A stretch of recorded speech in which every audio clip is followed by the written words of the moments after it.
Bingo, boom, shakalaka.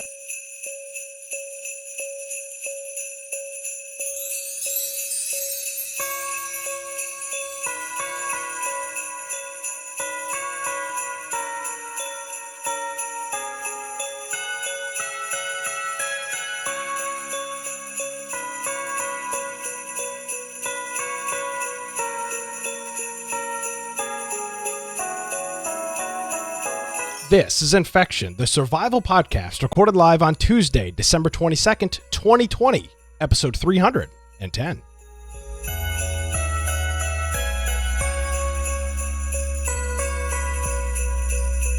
Hello, ladies and gentlemen, boys and girls. Welcome to another episode of Infection, the survival podcast. Infection is your source for the latest information on survival video games.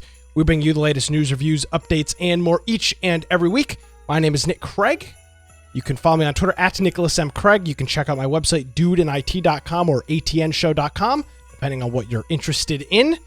Joining me, as he does each and every week, a newly married man. Oh, look at this. Yes. Got a ring and everything. Look at that. Mr. Brian with the marriage Aldridge. Hey, Brian. How's it going? Congratulations, my friend. Thank you very much. Yeah, we had a wedding on Saturday night, and it all went smoothly.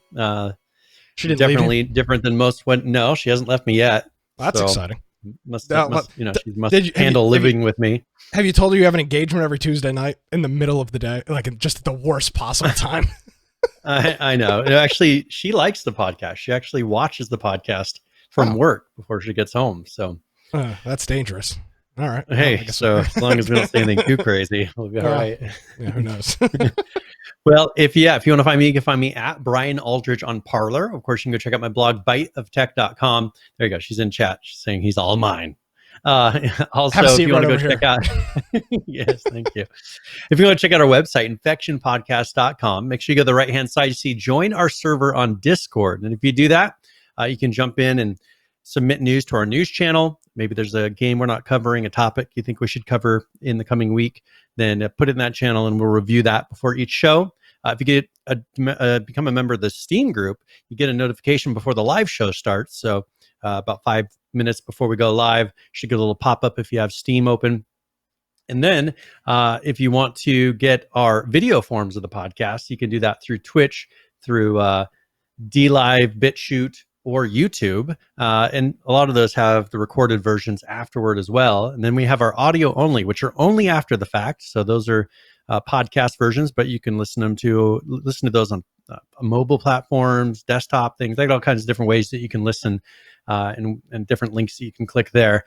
Also, we got to fix our link here on Podcast Index.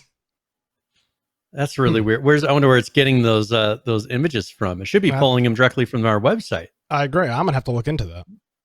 Yeah, well, I'll just see that I don't have some security setting. This Podcast Index is a new site, I believe, right? This is Adam Curry's new site, I think. Yeah, that's kind of weird. We'll have to figure that out. And we also have our podcast extras, which Judd does, and it has our pre and post show that he puts together. So if you're interested in catching some of those, you can jump in and go check those out. And then show notes for every single episode up to, 310?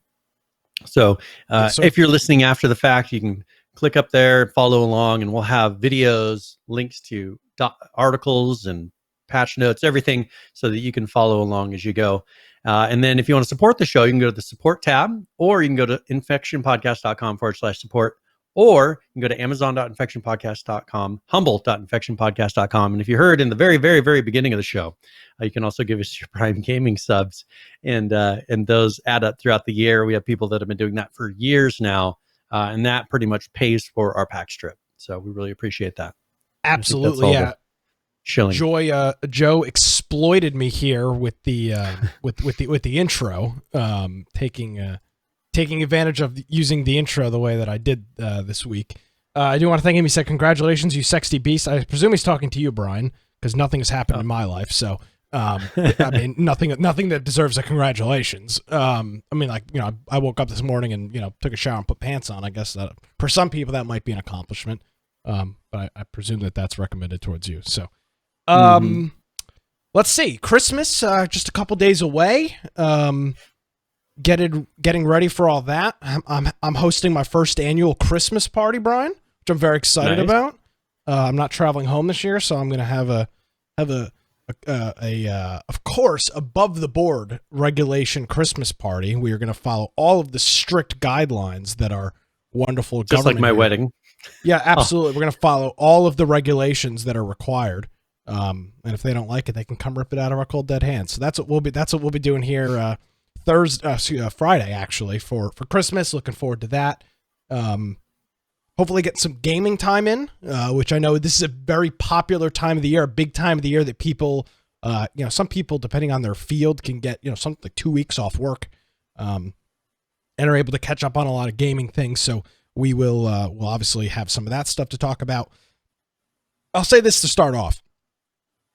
I don't plan on lamenting about Cyberpunk for the next 40 minutes. There's lots of differing things online right now. We'll talk about a couple of them. There's lots of people that are saying the game is broken, don't buy it, refund it. I personally haven't experienced those issues. I haven't either.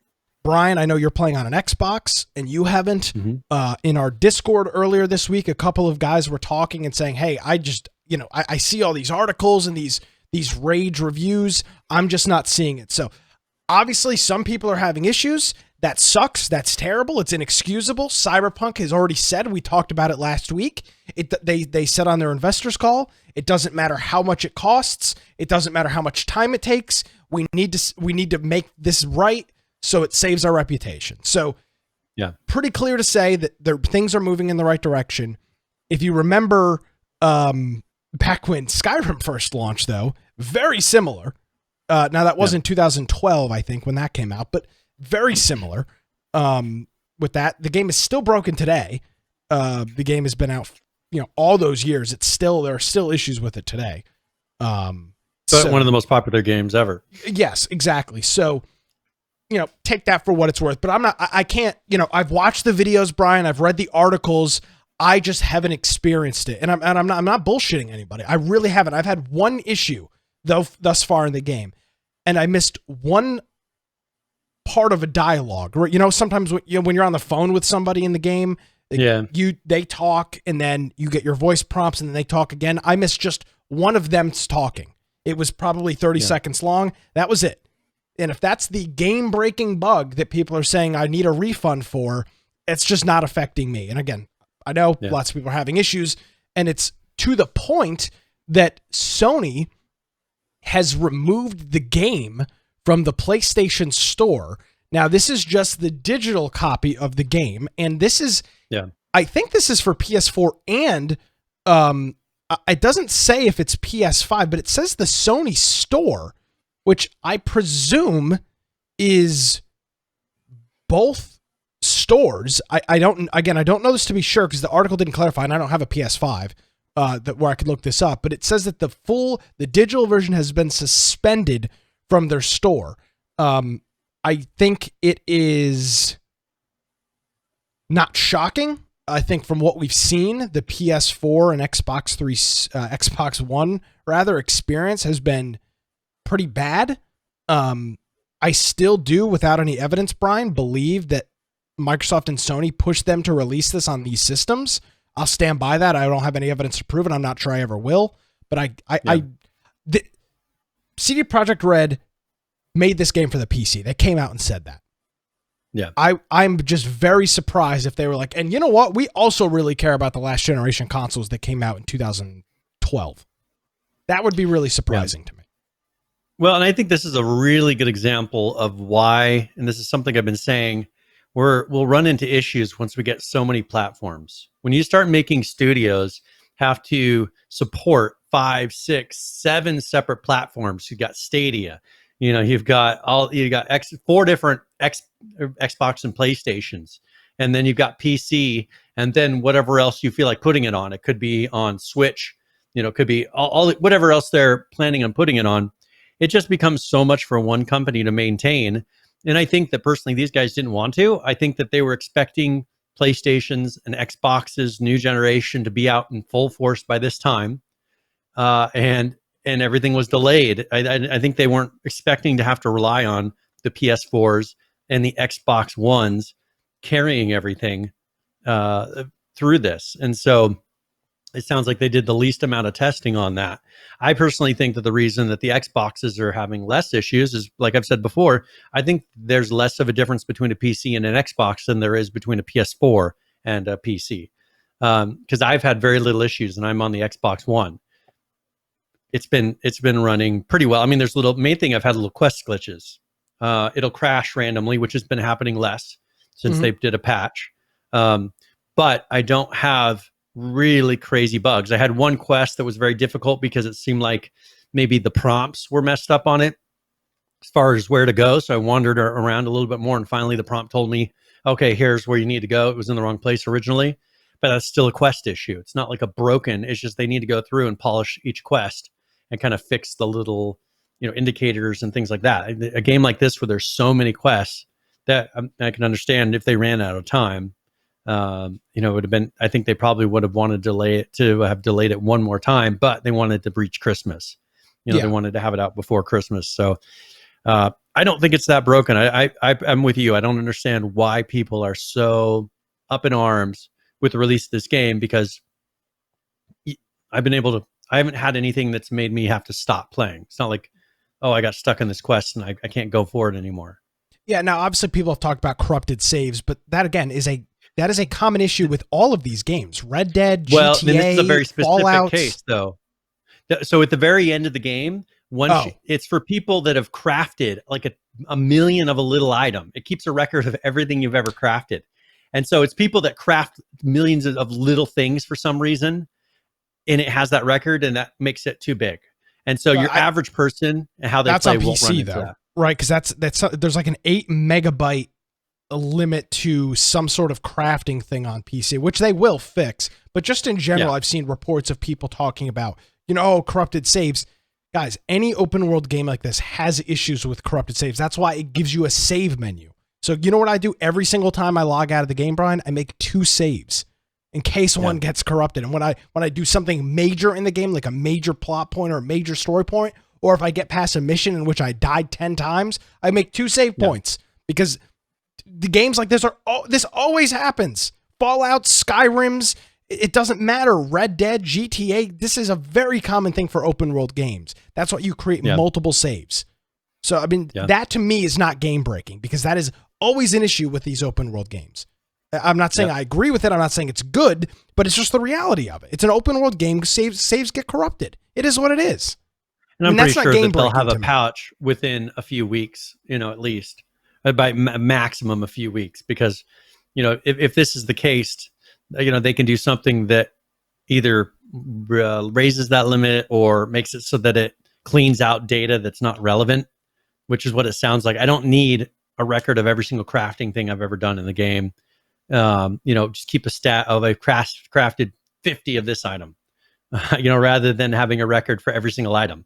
There's little things they can do, and I'm sure they'll fix it. So apparently, from what I have heard, I don't know this to be true, just because I frankly just was sick of reading this crap this past week, because it's just every single article is a hit piece, a takedown. This is the worst thing ever. It's just exhausting, especially when you have played it firsthand, like I have, like I know you have, like the people in our Discord have, and you just haven't heard these issues. And every single article is, oh, Jesus Christ, they shouldn't have released the game. It's so broken. It's like, either you're insane. I know I'm insane, but I'm not that crazy. Like you're just trying to feed off the negativity.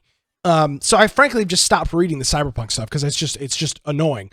But from what I do believe, there's supposed to be a major content fix in February. That's going to be their first big patch. Like their first massive patch is supposed to be in February. So I'll say this: if that is in fact the case, if you're somebody that doesn't want to deal with these issues, then you should not buy the game until that first patch comes out. I don't think my viewpoint on this has changed at all. We knew what we were getting with this game when it came out. This is a textbook example of an open world game. This is a textbook launch again, we have to go years back because these games don't come out very often.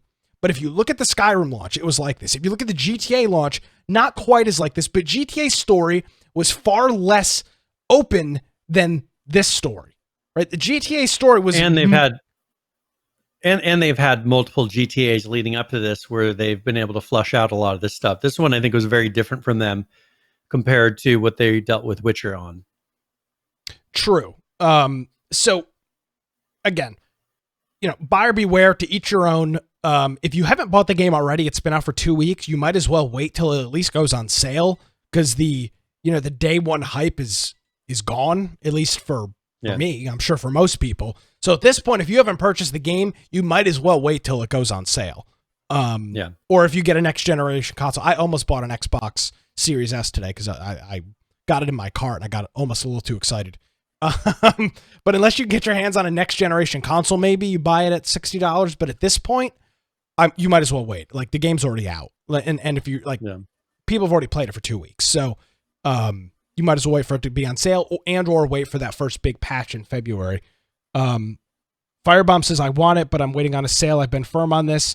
Yeah, I mean, there will be a sale presumably at some point over the next couple months. You'll probably get it for $50, $55. And on GOG, I got it during a sale prior to release. They had one where they were running a bundle which had some other products, and then this was in it, and the products, the whole bundle was the price of the game. So for me, that was kind of justified it for me to get it on PC when I was planning on getting on an Xbox, because I know later, once modding becomes a big thing and they get all this polished and some cool mods start coming out, I will play it on PC. Yeah. Now I played a decent amount this week, not anywhere near as much as I had last week.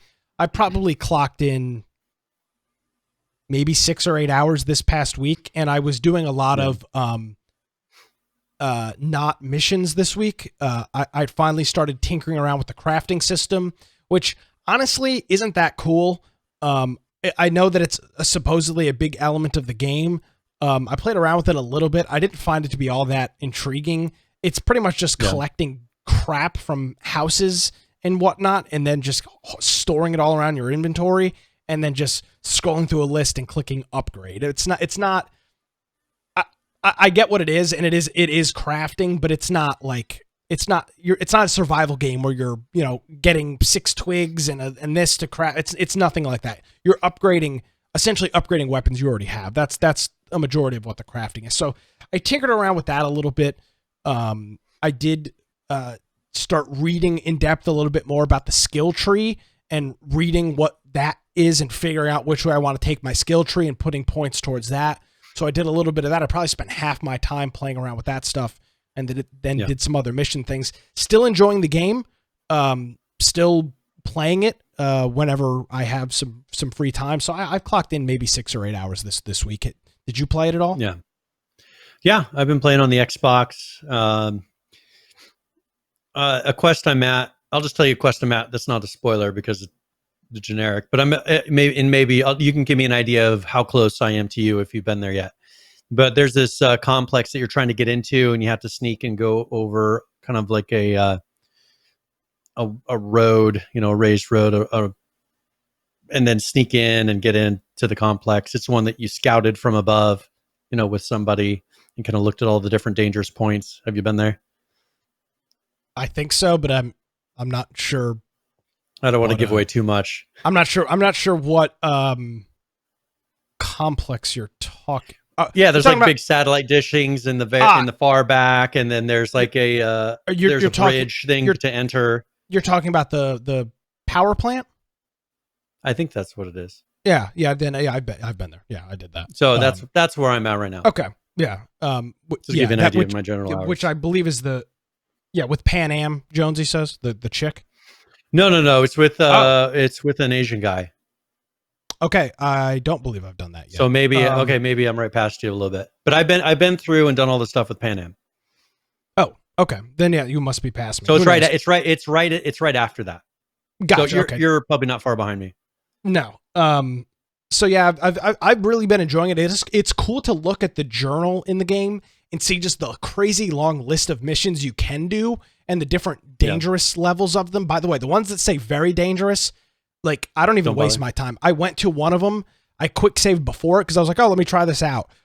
Freaking stupid. Like I just literally was just unloading on this chick with a shotgun, and it was like 8% damage. I was like, well, fuck this. I was like, I just loaded back to my save and drove away. I was like, I'm not gonna sit here and just shoot at this girl forever to get 2,000 Monopoly monies or whatever kind of currency they use in game. Yeah. So now I've been getting all these calls and things saying, here's a quest, like tons of side quests, and I haven't been going to start do those yet. But I think they've been building up. One thing I'm not sure of is there a time limit? Like they act like it's urgent, but will those just stay in my quest log forever? They will, because I get the same thing too. It'll call and say like, hey V, I really need your help with so and so, and your options are like yes or I don't have time. I always click yes, and then it just goes to that menu list.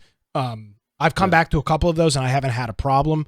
So Bravo Norris says, I'm tired of this canceling movement on CDR and CDPR and Cyberpunk 2077. I've been playing it and been having a blast. Only found 2 to 3 visual bugs. I feel sorry for the console guys. I mean, and I think there is an element of cancel culture, I think, going on with this. Not necessarily from a political standpoint, but I think it's carried over, I think. Well, but I think it's carried over to everything. When you just, everything is now cancel. Like anything and everything that happens is just now these news cancel. Organizations, we talked about this a little bit last week, but these news organizations, the reporter websites, they're trying to get people enraged so that they'll come to their website and read these articles and keep coming back looking for details. And the election is close to over, at least the things that they want to write about. And so now they need some other reason to try to get people to come to Kotaku and all these other loser sites that have nothing else legitimate to write because they don't have any actual video game writers. It's all opinion pieces and fluff pieces that have nothing to do with actual technical things about video games or inside knowledge of the trade. And so I think that now they have to have something else. Oh, let's get this canceled. They made a video game that has some bugs in it. Quit trying to get them to get sued. All these silly things that have no difference. There's plenty of games that had a lot of bugs in it and people loved them. The bugs became a part of the game. With this, I don't even think it's that bad. Like I'm playing on a console. I just haven't seen it. That's why I'm frustrated. It's not that bad. Apparently the earth-shattering issues. By the way, I have the worst luck in the world, or maybe the second worst luck in the world. Terrible luck. Knowing my luck, my GPU was going to explode the second I launched this game. I just haven't seen it, and I can't.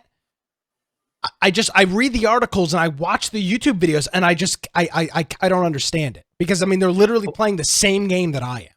And again, if you're playing on a first generation Xbox, I agree. CD Projekt Red screwed the pooch, but I don't think that's the majority of players. The original Xbox is from November of 2013.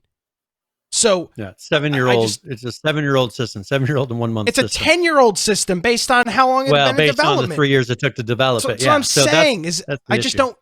Yes, there are those users. You can get a full refund. So get your refund and frankly, shut the hell up. I mean, get your refund. Sony, Microsoft, CD Projekt Red, they are giving anybody their money back. It doesn't matter if you had issues or didn't. They are giving you your money back. Get your money back. Buy the game in 6 months when you want to. And shut the hell up. Nobody cares.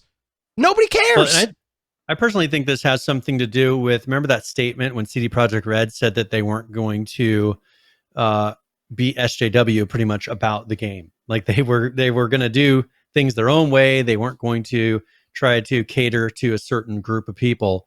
I think that they're still pissed off about that. I think that that is in the background in a lot of these different new websites that are writing these articles. I think that's the background thing, is that they didn't put all this stuff for trans in there. You can be whatever, but they didn't put all the trans stuff in there. They didn't put in all the, list off all the things that they usually want in a video game. They just said, we're making a video game and we're not going to try to, the one thing that they do in these games is they're a little edgy. That's how it was in Witcher. It is in this. And I think they're pissed that they didn't cut that. You're hanging out with Angel on the bed in the dollhouse. Yeah, I mean, it's very edgy. I know your favorite part. I mean, he loved him. He was great. Yeah, it's fantastic. But for example, Brian, it's not just Kotaku and IGN. There's an article here on the New York Times, which is fake news, so take that for what it's worth. Yeah. But the headline is Cyberpunk 2077. By the way, it's Cyberpunk : 2077. They just have Cyberpunk 2077. So the title of the game isn't even right. Was supposed to be the biggest video game of the year. What happened? That's the title. Now, by the way, I can't read the article because it's behind their bullshit paywall, which I'm not paying for, to read an article about some jackass who probably hasn't played the game, write an article about it. It says, nearly a decade of hype led to a troubled release, riddled with glitches, a livid fan base, refunds for potentially millions of players, and a possibility of a class action lawsuit. Just total slander. No, there is no basis to this. Yeah, you know what? Every person in the world could potentially get a refund. That's accurate. That is absolutely accurate. They could refund 25 million copies of the game because they sold 25 million. So it is possible, Brian, that they could issue 25 million refunds if every single person who bought the game requested one. I guess if you want to call that journalism and an accurate statement, more power to you. To me, reading that, you're a stupid jackass. That's what it seems like to me. That's insane. Anything you buy could have refunds for millions of people. Yeah. Anything that sells at bulk is liable if there turns out to be an issue for refunds for potentially millions of players to be the case. I mean, this is just so freaking stupid. But I think this is their new way of writing, because we've seen this anytime that these organizations write about Trump, they don't actually write the truth. They write what could happen. And that's not how news used to be. Now they write what could happen as fact. That's their new normal now. So now they're saying millions will refund. No, wait. That's millions could, if millions wanted to, but you know what? Millions probably are enjoying the game and they're not listening to you. Millions will not. Now go get me a factual number and say, all right, they've had 50,000 refunds. And then write in your article, 50,000 people have refunds. They don't do that anymore. And that's what frustrates me. They don't go get the facts. They take an opinion and they stretch it. They say, oh, it is possible, technically, of course, millions could get, if every person who purchased the game got a refund. Yeah, it's possible, of course. Millions would get a refund. Okay, let's write it. Millions get refund. No. That's not the truth, but that's the new form of writing. And that's why journalism is dead. These people have no idea that as a journalist, you're supposed to write facts. And then when you write an opinion, you mark it opinion. You don't write whatever you feel like writing and just say, the truth doesn't matter. You're supposed to be one of the most truthful organizations. And we found that Kotaku, and I mean, you list off all 99% of them, and it's all junk. The stuff that they write is not true. And it makes it to where people don't go to those sites. It's only people that want to get worked up that go to these sites. But you know what? You're just reading a bunch of lies. Why bother? Why waste your time? And so it's really frustrating. It is. So, I mean, that, hey, if you've had issues with the game, that sucks for you. Go get a refund. Everybody's offering it. That's all I have to say. I'm really enjoying the game. I know you're still really enjoying the game. I just don't intend. Yep. I don't anticipate rehashing the same nonsense every single week for the next 3 months, because it's just not going to stop.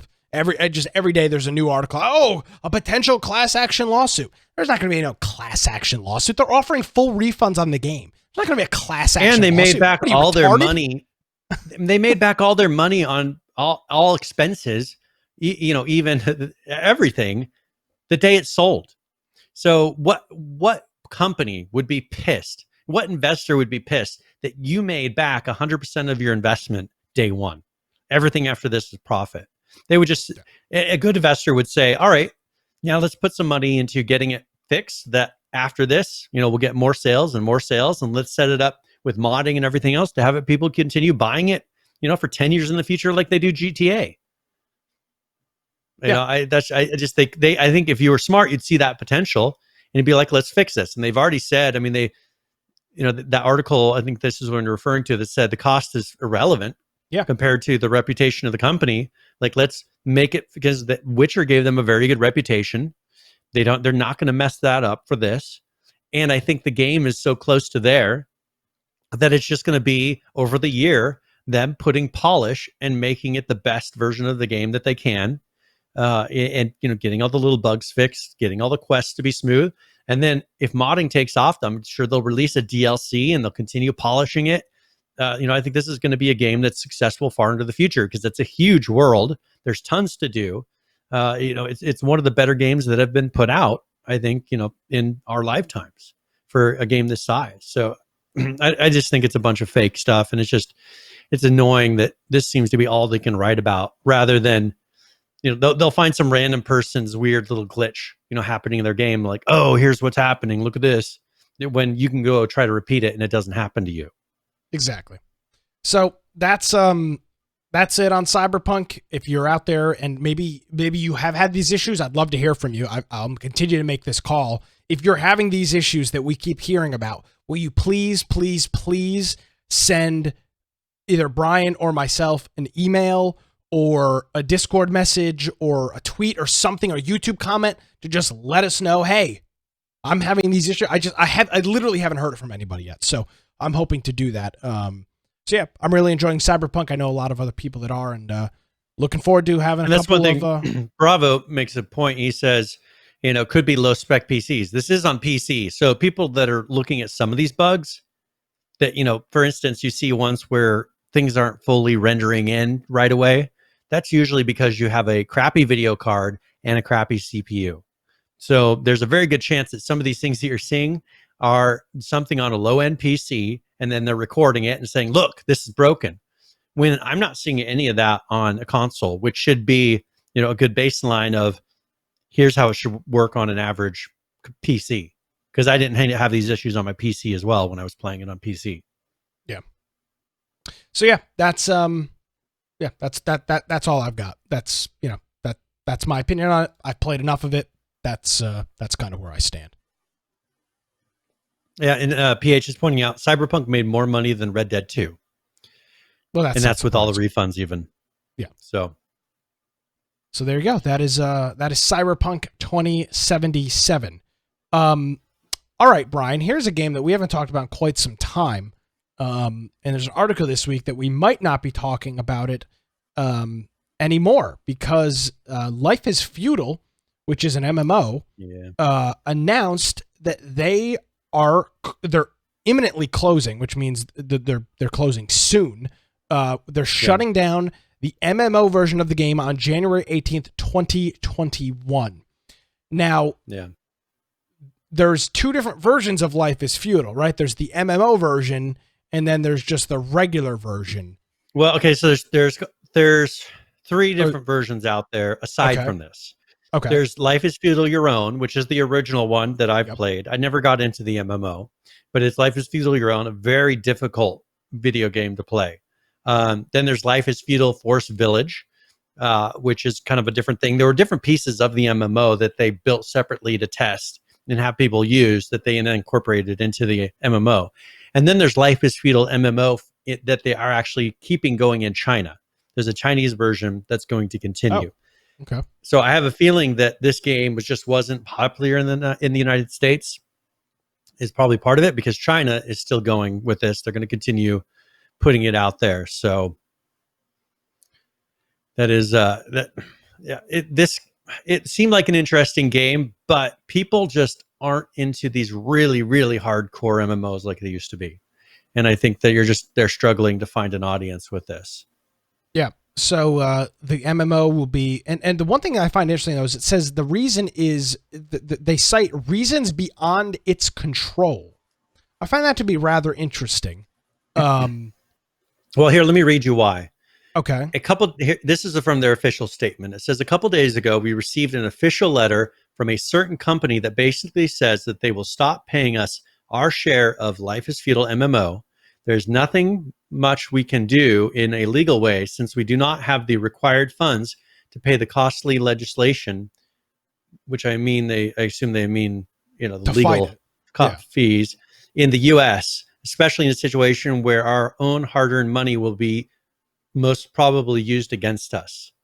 So it says in 2016, this company was preparing its first steps as a publisher and a video games investor. From our perspective, we believed in them and thought that a publisher who is making its first steps will be more motivated and more flexible in a way how they can publish and market our hardcore niche MMO. It resulted in some hectic marketing and PR attempts, partly misused marketing budget, and failing to fulfill some of their obligations. In the end, we had to make our own attempt to establish operations in the CIS region, work by ourselves with a PR agency, and try to grow our own marketing department. So that is pretty much it. Sort of a contract. So it seems like they teamed up with a U.S. company. What's that big one that a lot of people use? It starts with a Z or an X, Xylo or something like that. Yeah, maybe I'm not saying it's them, but it's an equivalent company to that handles the publishing, because this is not a U.S. game, correct? No, they're based out of somewhere else. I'm trying to see. No, it's not exactly Zanga, not the Facebook company. The one that got under a bunch of crap for selling potentially hotkeys. I know for a fact the XERA guys use them. They're that big publisher and developer, and payment processor. So I guess it seems like to me that they probably signed a bad agreement, and now the Zola, yes. That I'm just saying a company like Zola. I'm not saying it is Zola, just for the record. I'm not saying it's Zola. Well, okay, here. After the release of Life is Feudal Your Own, the BitBlox began transition to a larger team focusing on Life is Feudal MMO. They also announced a partnership with Zola in support of Life is Feudal MMO. So likely it is Zola. Okay, so then I guess, and they're the ones that screwed up something else too. What was the one that they're I don't remember getting sued? But they've been under a lot of heat. I've heard some sketchy things about them. I've heard. Whatever. Take that for what it's worth. So what it sounds like to me, Brian, is they signed an agreement with Zola. They, at the time, Zola probably wasn't fully Mavericks enforcing. Was Zola. Mavericks. I don't even remember what Mavericks is. Remember Mavericks, the big open world one that was going to be like a battle royale, but it was a huge world that they pretty much just had those few testing ones. Yeah. And, So what it seems like to me, Zola is now trying to enforce the contract to its original terms. These guys either can't fulfill it or don't want to fulfill it. They can't afford to fight it in court because they'll likely lose. And this is where we are. So because of a bad signed agreement with a publisher and payment processor, which essentially is what Zola is, they have to shut down their game. To me, that seems like probably a convenient excuse, Brian. If the game was successful, making a whole bunch of money and really profitable, they would fight it because that's what you would do. You'd either fight it or renegotiate a contract or pay the contract, whatever the deal may be. And they can't or don't seem to want to be able to do that, which means the game's probably not making any money. So the MMO version of that game will be shut down in mid-January, rather. January 18th, 2021 will be the last day that those servers are on. So rather interesting to see that this company back, and it's just funny that they're the only ones that come to mind because I've heard and seen multiple issues with Zola in the past, and I know a bunch of early access games use them for payment processing, and who knows what these contracts are that these studios are signing. If you got to remember, Brian, with this, a lot of these early access games are, a couple of guys, 1-2 guys, and sometimes they're younger, like, my age. They're in their mid-20s. So they sign this contract with Zola. They don't have an attorney look it over, or an attorney looks it over and it just doesn't seem crazy. And then Zola decides, hey, we're going to enforce every single one of these terms. And you realize, well, damn, I can't meet those agreements.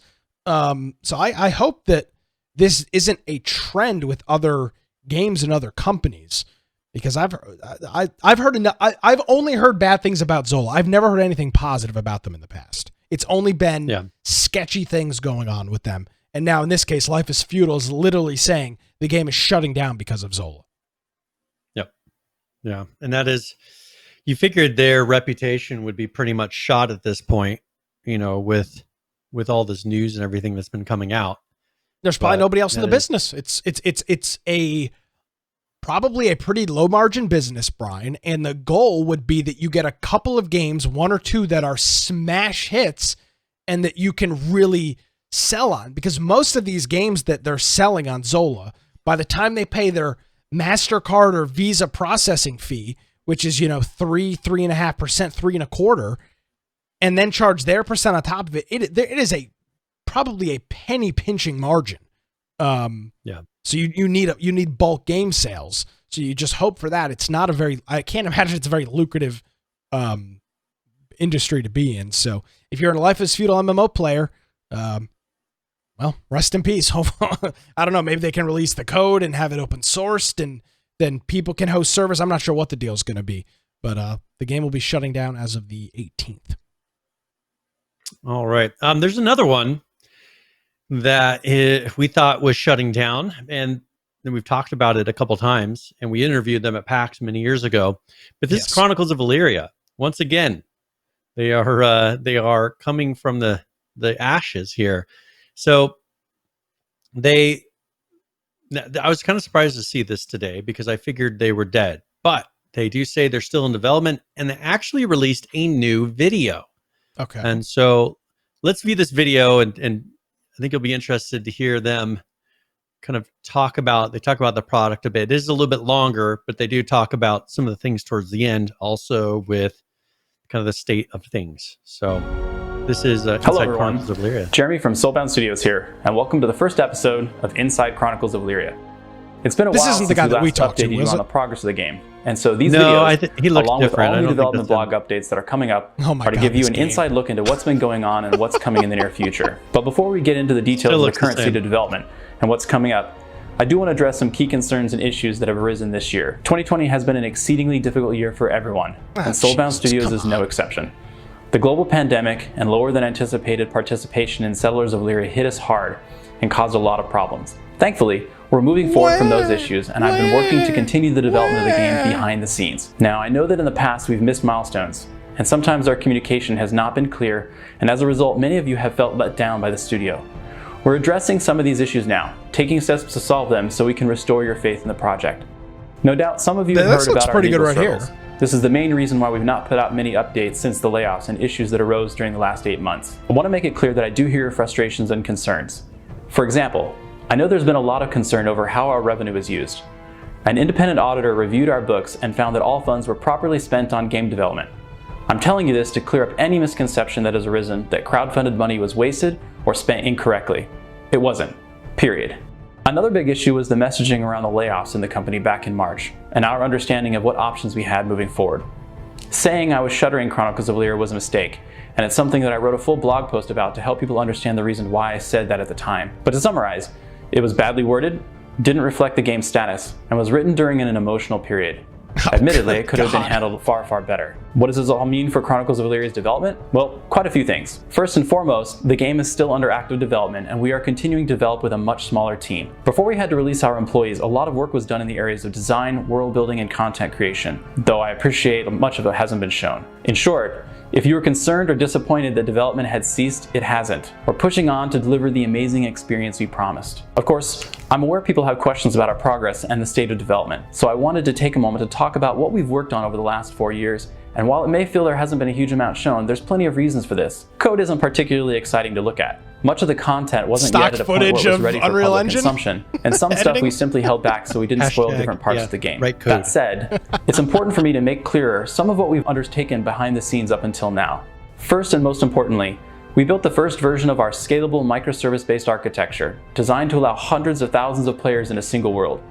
The first iteration of our platform was used to implement our gameplay services, as well as our other platform services, such as the gateway, database and health services, a service for streaming both developer and player-created assets, and a separate service for streaming terrain to the player, since the world is too large to provide as a single client download. As far back as 2017, we started showing videos of our backend being simultaneously connected to by a diverse set of game clients, each requiring a different set of assets. This was not only essential for our approach to development, but also showcased the flexibility of our backend and its ability to cater to different clients. Speaking of different clients, over the years we've developed multiple different game clients, ranging from a text-based MUD client all the way to our high-fidelity, high-definition release claim. Each client was valuable in its own sake as it provided learning opportunities, as well as validation for one or more of the features of Chronicles of Elyria. Is that what he just... Hold on the release client in particular had quite a bit of... Hold on a second. Hold on a second right here. But also showcased the flexibility of our backend and its ability to cater to different clients. Speaking of different clients, over the years we've developed multiple different game clients, ranging from a text-based MUD client all the way to a high-fidelity, high-definition Why would you client. be developing multiple clients for the game? Just make one freaking game. As well as validation for one or more of the features of Chronicles of Elyria. No wonder this game's been a client in particular freaking had quite a bit of development done on it, because it represents the visual art style of CoE and requires features and functionality to support both the dynamic nature of Elyria's world and characters, as well as its staggering size. This is the same guy you're These features included the first iteration of our client-side prediction, terrain streaming, dynamic weather, custom animation system, and our custom rig and skin system that allows for a single skeleton and material to support the entire range of sizes, proportions, and skin types of all the various tribes. In addition to the clients and server, we spent significant time over the last 4 years designing and implementing gameplay mechanics and features across nearly half the advertised feature areas of Chronicles of Elyria. To give you a sense of what that means, we've worked on features that fall into the areas of account management, character selection and creation, access restriction, animal and NPC AI, survival mechanics, combat, communication, equipment and inventory, items and containers, identities, knowledge and gossip, locomotion, NPC interaction, physics and collision, skills, dynamic storytelling, transportation, and world interaction. That's a lot of work. But all that said, a game like CoE isn't a game without a world in which to explore and discover. To that end, we wrote the systems and tools that allowed us to procedurally generate 4 unique worlds, each with a starting continent that's, well, enormous. For every parcel of land, we determined the soil type, the natural resources, and the survivability based on the amount of food that exists on that parcel and the surrounding area. At the geopolitical level, we created in some cases over 5,000 procedurally generated settlements, each a part of a county, duchy, and kingdom. Each settlement has a starting population of NPCs that are divided up by tribe and profession, a wealth rating based on the amount of resources available to, and of course, we also know within some degree of accuracy the buildings that exist in each settlement. Finally, we also spent the last few years creating the assets necessary to populate the 4 different worlds.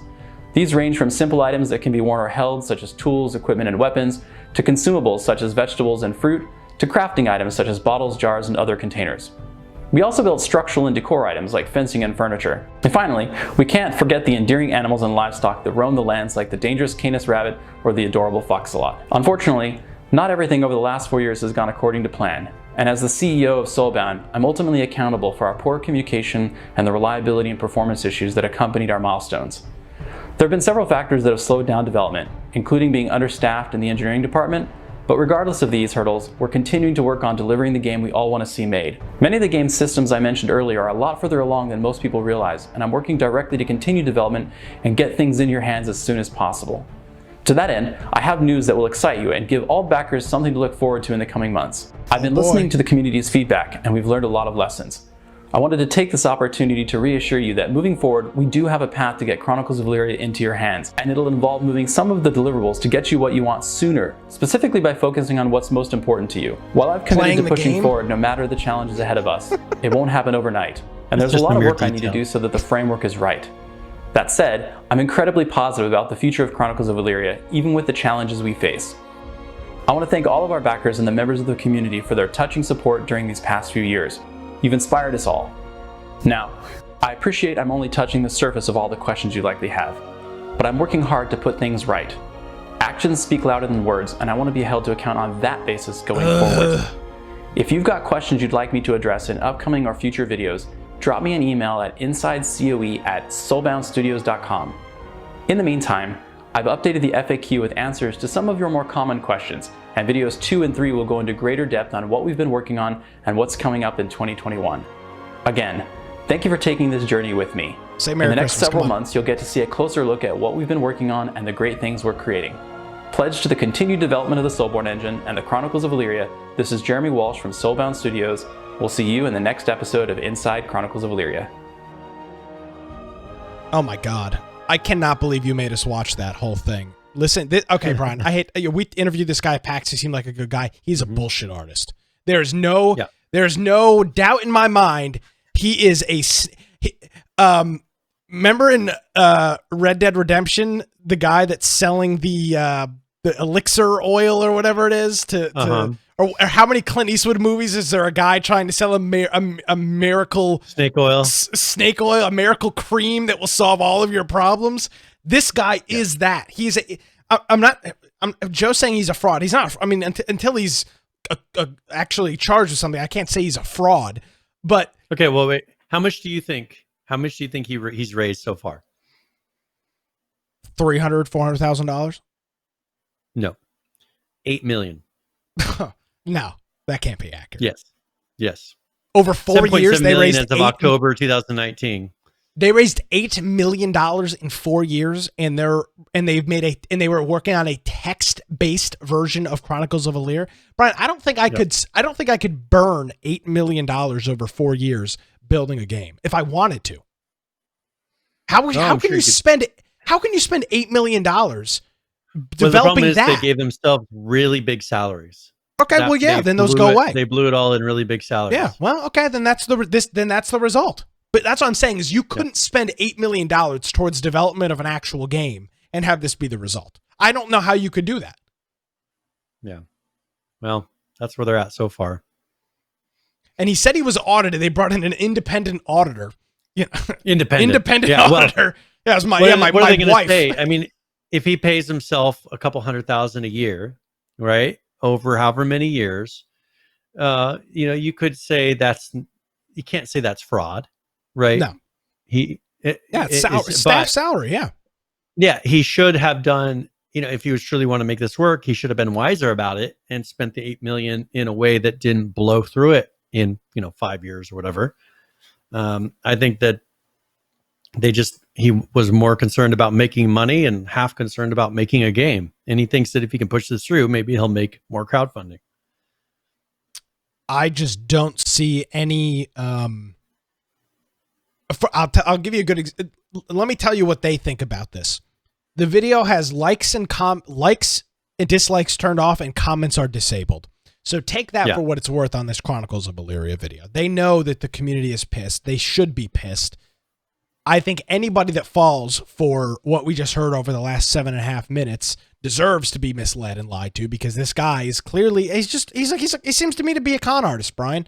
I mean, the game, he said, now this is the first we've heard of, there's 4 clients of the game, a text-based, a Minecraft-based, a regular, and then a high quality. Why would you be developing 4 different versions of the game? Just develop one. None of them are playable. So you've got 4 half-baked, incomplete games, and you've pissed through $8 million. They're not going to make any more. Nobody's going to continue to donate to the project. Yeah. Well, and they built this. They built their own engine. We're understaffed. How are you understaffed with $8 million in crowdsourcing? Well, now they've got this engine that great. They put all this time into, yet they don't have a game. And I think that's kind of the problem. They put all their money and their time into something that should not have. This is why I don't like small studios like this building their own engines. Because they waste so much time on the engine. It takes you 5 years to develop the thing. By the time you develop it, it's out of date already, and then you're moving on to try to make your game on top of it, and it continues to get more and more and more out of date. Yeah. Build it on a legitimate engine. Focus on your game. If later you want to go in and build your own engine because you're highly successful and you need to support 1 million players, do that. But you know what? Your goal is to make 10,000 players first. Yeah. So quit worrying about the 1 million when you can't even make a game to support 10,000 people. Yeah. So look at this is exactly what Atlas did. Yeah. Atlas had all these grand dreams. They built something because they figured there was going to be so many people playing it, and they can't barely fill a quarter of one server now. Yeah. It's cool. Hopefully for the backers, the people that spent money to get a finished product, I hope for their sake that they get something. But part of me wants to watch this thing just continue to crash and burn, because I mean this guy's the CEO of the company, and then he says, "Oh, when I wrote this blog post in March, it wasn't what I was saying wasn't accurate. It was a very emotional time." Like, well, you're the CEO of the company. Yeah. I mean, you talk about like just showing no faith and not having no, I don't know what the word you'd use. Yeah, having no faith in your leadership. That's what it looks like to me when you can't even put out an accurate blog post depicting the game. And then you have people starting to file class action lawsuits against you, which is what I assume those are still actively going on. There was a whole Discord community that started up of people trying to jump in on a class action lawsuit against these guys. Well, and I wouldn't be surprised if the reason that he is trying to feign development on this is for the sake of the class action lawsuit. So he can say, no, I didn't. Yeah. I did not stop development on this game. You cannot sue me. I'm still working on it. Your investment is still in practice. Look at, we've put out dev blogs. We're working on these things. We made 4 clients to test our engine. We have been hard at work. Oh man, you're right. I guarantee you that's exactly what's going on. Probably what this is. Because if he really cared, he would put out a demo. He would put out something. But the stuff he was showing in that, we've already seen seen junk that we laughed at and said, this is nothing like even the little teaser video you were showing at PAX 4 years ago. Yeah. So that I get, oh man, I bet you that's exactly what it is.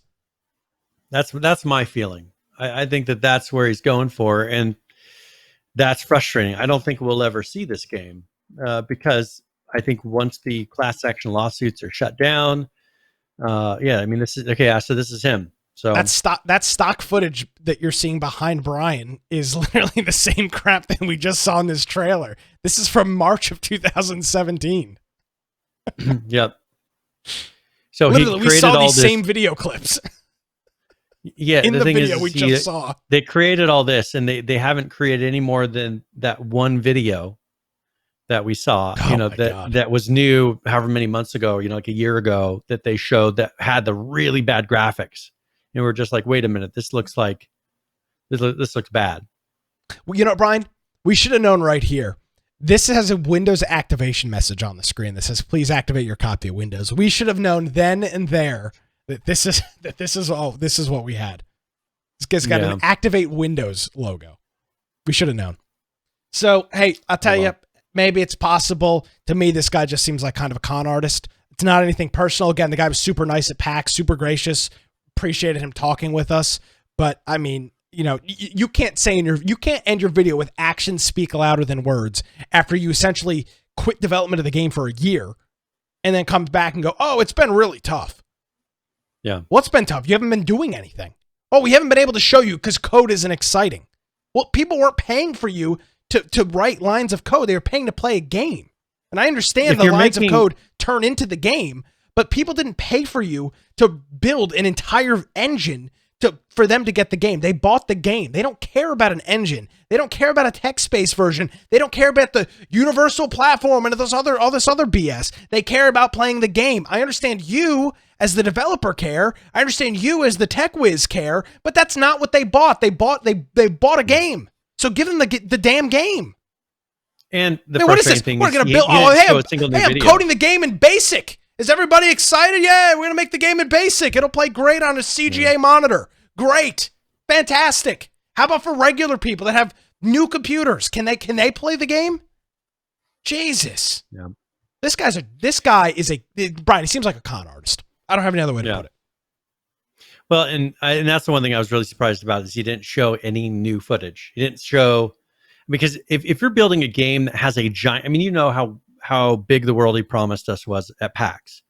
I mean, this was the biggest game we've ever seen. Oh, yeah. You can't show me one town, and now I think they were saying that it's 100% player built, right? Isn't that what he was promising it then? Maybe. But then there's 4 regions, and then there's a whole bunch of procedurally generated settlements, I guess he called them, counties and cities and things like that. But I think that people go and build and become like the mayor. Like, I think that you're supposed to try to create your own towns. Oh, this will work out well with 11 players. Yeah, and that's the issue. That's what I was saying. Don't focus on the 1 million players when you can't get 10,000. It's just, I think they're so caught up on the dream that they're making something that is unobtainable. Yeah, I think that might be an understatement. So that's Chronicles of Elyria. Hold your hold your pants up there. Lots of fast moving things with them. You have to be quick on the trigger with that one to keep up with all the things going on over there at Chronicles of Elyria.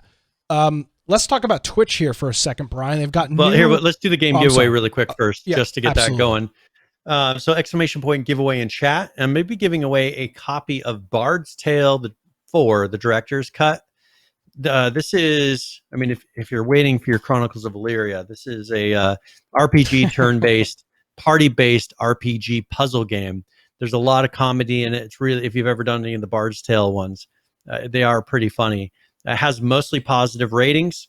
Currently, it is $17.49 on Steam. That's half off. It's usually $34.99.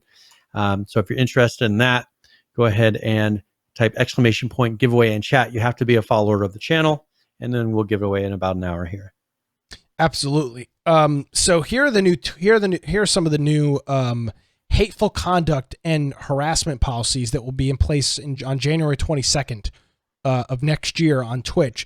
Now, by the way, Brian, I think we're finally starting to see the Amazon impact on Twitch, and I think this is it right here. You're seeing the heavy legal side of Twitch. For the most part, I don't think Amazon's done a whole lot with the platform itself to change it in any way, other than Prime, subs and which I think is actually a great thing. It's helped us tremendously. We've made hundreds, if not close to thousands of dollars off these original Twitch subs and now the Prime subs.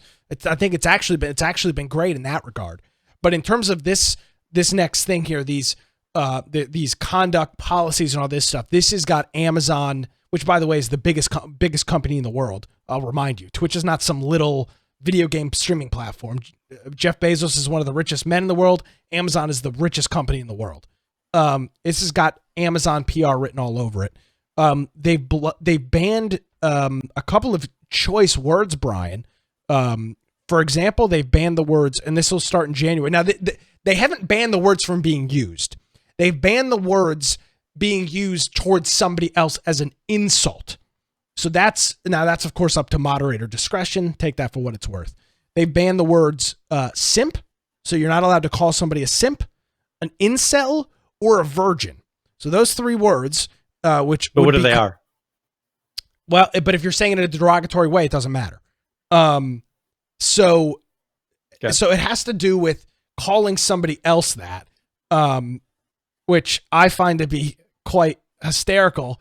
And then Brian, this tweet that came out the other day I saw this scroll through my Twitter feed and was almost in disbelief.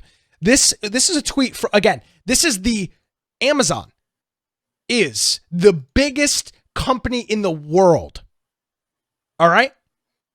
This is the tweet. I do not joke you. This is the tweet from the Twitch account 2 days ago. We've had questions about the use of the N-word on Twitch. Used with a hard R is not allowed, period. We also automatically block this word across Twitch, including chat. The richest company in the world, Amazon, their subsidiary Twitch, put out a tweet that you are not allowed to use the N-word on their platform with a hard R. People were beating down Amazon Twitch's doors in San Francisco, wondering, is it okay for us to use the N-word on your platform? People were just beating down the door to learn if they were allowed to use the N-word. No. You talk about something so completely out of touch as to what's going on. I don't know if you've seen in the past week, there was an event based on these new rules. First of all, some girl was talking about it, and they put out a thing saying, if you read the top, goes into effect on January 22nd, 2021. So it's not in effect. But it is. They banned somebody for a month for using it. And they said, but you said it wasn't going in effect until January. There was, this past week, a female who got totally naked on stream, 100% naked, bent over and showed both openings on the bottom side of her body. Spread White Eagle. 3-day ban. 3 days. The person who said those words, 1 month. that tells you where this is going. That tells you where Twitch is going. It is pretty crazy. It makes no sense.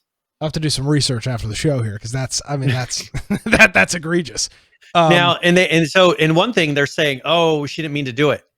Her all of her accounts, she was stagnant before this.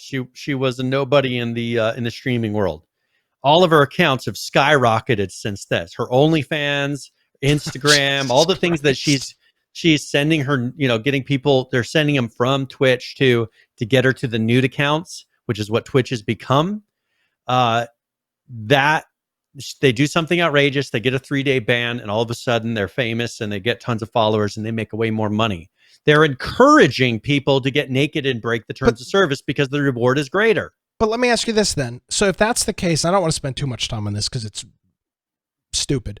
But then you look at their sexual harassment policy, Brian, and it says making unsolicited objectifying statements relating to the sexual body parts or practices of another person.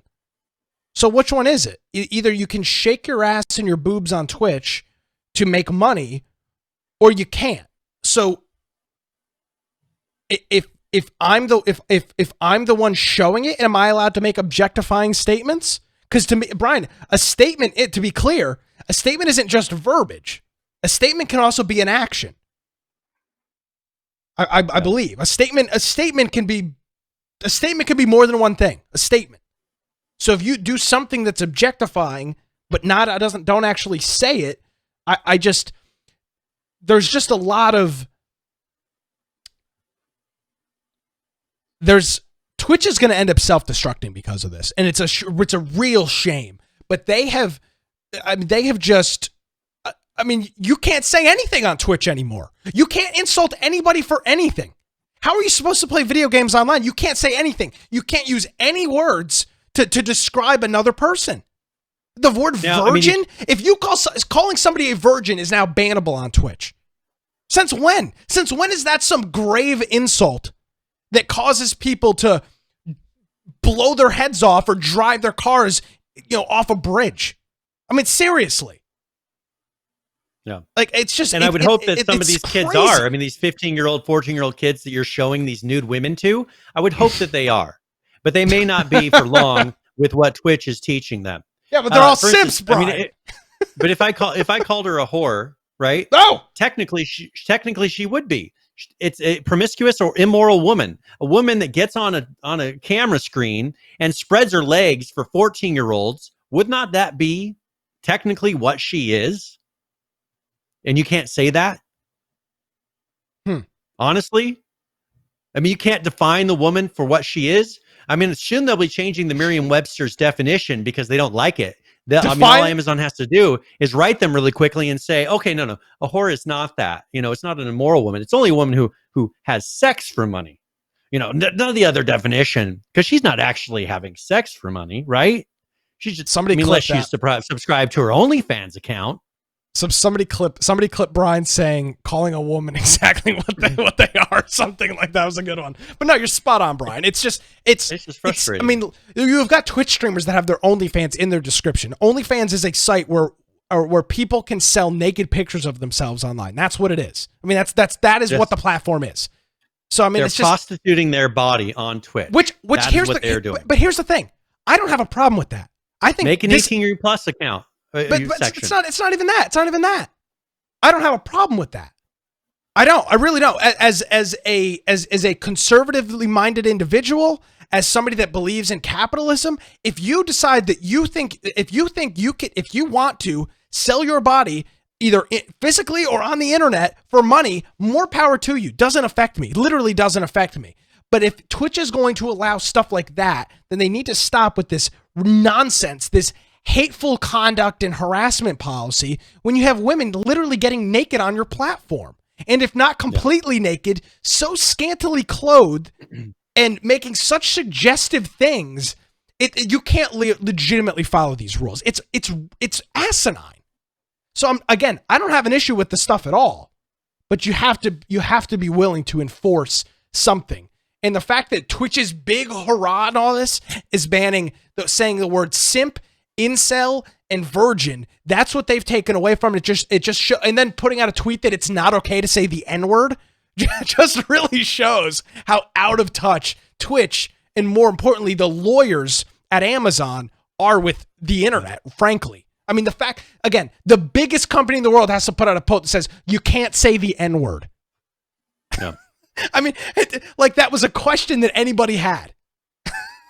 It's 2020 and Twitch had to clarify you're not allowed to use the N-word. It's just unbelievable. It's almost unbelievable, Brian. So I am just, it sucks. I remember the early days of Justin TV. I remember the early days of Twitch, and it's just a shame to see that this platform is going to end up self-destructing. And it's why you see a lot of people going to YouTube, going to services like DLive. I know BitChute is working on a live stream service because these rules are ridiculous. I mean, it's absolutely crazy. So that's a little bit in the Twitch news. So yeah, can't stream copyrighted content. They'll throw you in jail. It's just, there's a whole bunch of stuff going on. I'll tell you what, I'm glad I'm not a streamer on the borderline of making money, right? Because you got to remember, not everybody is Ninja or Dr. Disrespect. There's plenty of streamers making 30, 40, or 50 grand a year on Twitch, which is good money. Don't get me wrong, but it's not, do this career for 3 years and then retire, right? That's a median income in America.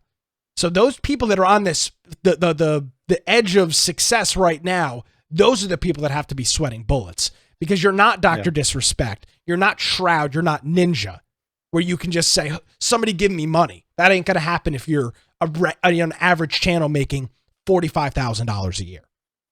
So that's my little escapade on Twitch. Rest in peace. Yep. We'll see if we see you next week. Yeah, well, we'll be live on our website and DLive if nothing else. Yeah. So, all right. Let's see. Preference on where we go from here? Yeah. I do want to cover some holiday stuff. We do have 2 quick Rust videos. Do you care if we go into those? Yeah, let's go ahead. So the first one here is a Shadowfrax update from last week that we didn't have a chance to get to. It talks about their a couple of console updates and some snowball gun stuff. And then there's another video, which is the official Rust Christmas thing. So let's first watch the Shadowfrax video. It's a couple days old. And then we'll watch the Rust Christmas video right after this. Greetings, survivors and friends. Shadowfrax here with your weekly hackable crate full of development news, where I can finally answer the question, when console? For you. Well, sort of. But first, please subscribe if you're not already to help the channel grow and stay informed. Before I talk about console news though, over on the staging branch you can currently play with several new items that will be dropping as part of a mandatory update to insert the usual seasonal content on December the 17th at 7 PM GMT. As well as the regular events and changes to things like the supply drop, you'll also be able to get your frosty fingers on at least 4 new types of plaything, some of which will be store items, but not all. Which being something which has yet to be decided, so I can't say exactly yet what will be available to all, what will be paid for, and what will be sticking around for just a limited time. But I'll do my best. To start with, there's a sledge, which is a workbench level 1 item costing 25 frags and 150 wood, and which has 2 skin choices. It can be placed on any ground, but will only work on snow. You idiot. Artificial snow from the snow machine is supposed to work too, but for some reason as I speak these words it's broken. To use one, first make sure you're on a slope, because you can't push it, sadly, which is kind of a major feature that's missing there. Then mount it, and you should start moving downhill until you either run out of snow, dismount, or wrap yourself around a tree or rock. Apparently you can steer with A and D, but to be honest, doing so is about as effective as an inflatable voodoo doll, so I wouldn't bother if I were you. Just accept your grim, snowy fate. Once you reach the depressing inevitability of the bottom of the hill, you can pick your sledge up with a hammer.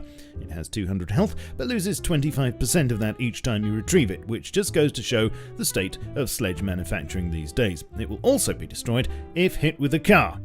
Smashing. Next up, the snowball gun, or blizzard blaster as it's called. Although I think Chiller Killer Beretta or Eskimosin sounds better personally. Sadly, the team no absolute zero when it comes to puns, but if you're looking to kick some ice, then this reskinned grenade launcher will certainly break it at a party. It uses snowballs, holds 50 at a time, and does 6 damage per shot, but please don't ask for a nerf as it pretty much already is one. You can fire single shots or hold the trigger for rapid fire, and when it comes to buildings, it does 1 damage to twig, but nothing to any of the other tiers. You'll be finding these and the snowballs in presents until the seasonal content is switched off again, so everyone will have access to them. And no, they don't make players wet or cold, okay? They don't make players wet or cold. They don't make players wet or cold. Next plaything is a new type of sign. Neon signs, available in 3 sizes and will cost 125, 150 and 200 metal frags each respectively. Not sure of the workbench level yet. They are electrical items using 3, 5 and 10 power depending on size, and each has a pass-through. You paint on them as normal with a selection of 8 colours, then fire them up for a toasty nighttime glow. Talking of signs, there's a new command for admins and server owners on staging called Upload Sign, which behaves similar to the Sign Artist plugin in that you can look directly at a sign and run the command to upload an image to it. The image needs to be in your root install directory for the client, it needs to be a PNG and the correct dimension for the sign, and you need to specify the full file name including file extension. And lastly, in new items we have ice walls, small and large, but both with spikes and usable in any biome. The small ones cost 300 stones, are workbench level 1, have 200 health and are about 3/4 of a normal wall high. They also stick together like external walls. The large one is basically a reskin of the high external stone wall, costs 1500 stones at a workbench level 2 and has 500 health, so yeah, it's exactly the same. It can be joined up and mixed and matched with its stone counterparts, but no, before you ask, flamethrower do nothing. Immersion shattered. Of course, as with everything new to the game, and indeed old, all the details I've mentioned are naturally subject to change. But of course, I would like to know your most intelligent thoughts regarding what you've just seen, so let us all know in the comments. Oh, and one other thing. Timers on staging can now be set to much more specific durations and can be reduced all the way down to 1/4 of a second. In works in progress, the work cart, HDRP backport, and Happy's Island rescue attempt are all still being plugged away at, but no new images or details to show yet on any of them, sadly. And phones are planned to go push to talk soon, so they won't be broadcasting what you say all the time whilst you're using them, as long as you have the push to talk button set up, of course. This might make it in with the mandatory patch, or it might be something that comes in January instead. Right, okay, so for months and months and months, you've all been very patient and only occasionally asked whether there's been any news on Rust console. Well, as 2020 is nearly over now, thank goodness, it was looking less and less likely that this would be the year in which you'd be reeing with a controller in your hands. As some of you may have seen, an announcement was made this week by the team at Double 11, who are handling the console version, and no, Facepunch are not doing it themselves, which you may or may not have known, and I'll provide a link to this in the description. TLDR of it all is that the port to console hasn't been as easy as first anticipated, and coupled with the small matter of a global pandemic for most of the year, it has taken a tad longer than desired. You can console yourself in the knowledge that it is still happening at least, and the hope is that there'll be something more meaningful to share regarding progress in the new year. And of course I'll tell you as soon as I know anything, so hang tight and play something else instead. Oh yes, and Rust is 7 years old apparently. My, how time's flown. Still no pie though, just cake. What do you think of the console news? Tell me all about it in the comments, please. Leave a like and subscribe. Follow me on Twitch for weekly streams, Twitter, Facebook, Discord, and my Steam group to stay up to date with my content, and support the channel by nabbing some sexy merch from my store or becoming a patron, like these incredible chaps here on the right. I shall catch you all soon, of course, but in the meantime, keep calm and stay rusty. Cheerio. All right, cheerio to our good friend, Mr. Mr. Shadowfrax, and his weekly update there on Rust. You know, Brian, I know that you've been working throughout all of the year, like I have, and I've about had enough of people saying, "Oh, the global pandemic is slowing down." Okay. That is the most lame-ass excuse I've ever heard. The reality was, you just bit off more than you can chew. It's taking more time. Don't play. I mean, I'm not that stupid. Yeah. I know that game development can be done anywhere. Does not need to be done. If there's one job on a computer that can be done literally anywhere in the world, game development and programming is one of them. Yes.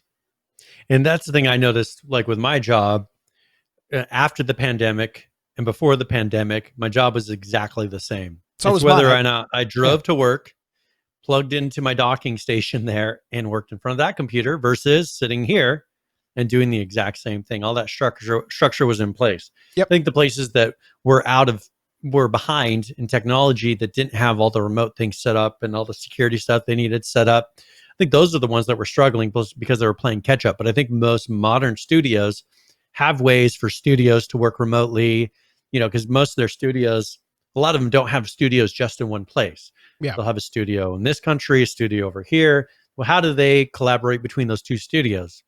You make that as your basis and then do that for every individual employee.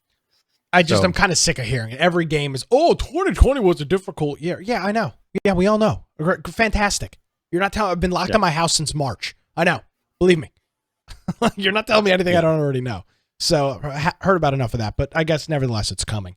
So real quick, let's look at the Rust. This is the official Rust trailer for the 2020 Christmas season for Rust.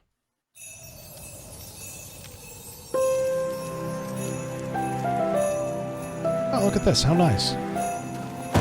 So joyful. Perfectly peaceful. Just like Rust. Oh my God, look at that. Giving each other gifts. Oh my goodness. Wow.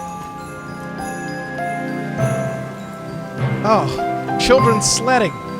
It's beautiful, Brian.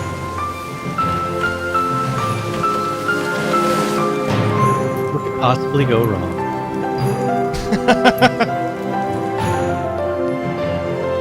The Chinese raiding you. Here it comes. Yeah, there it is.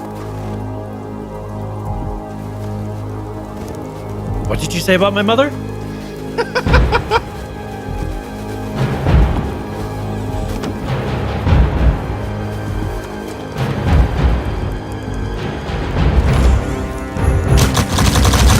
Oh, there's the snowball gun.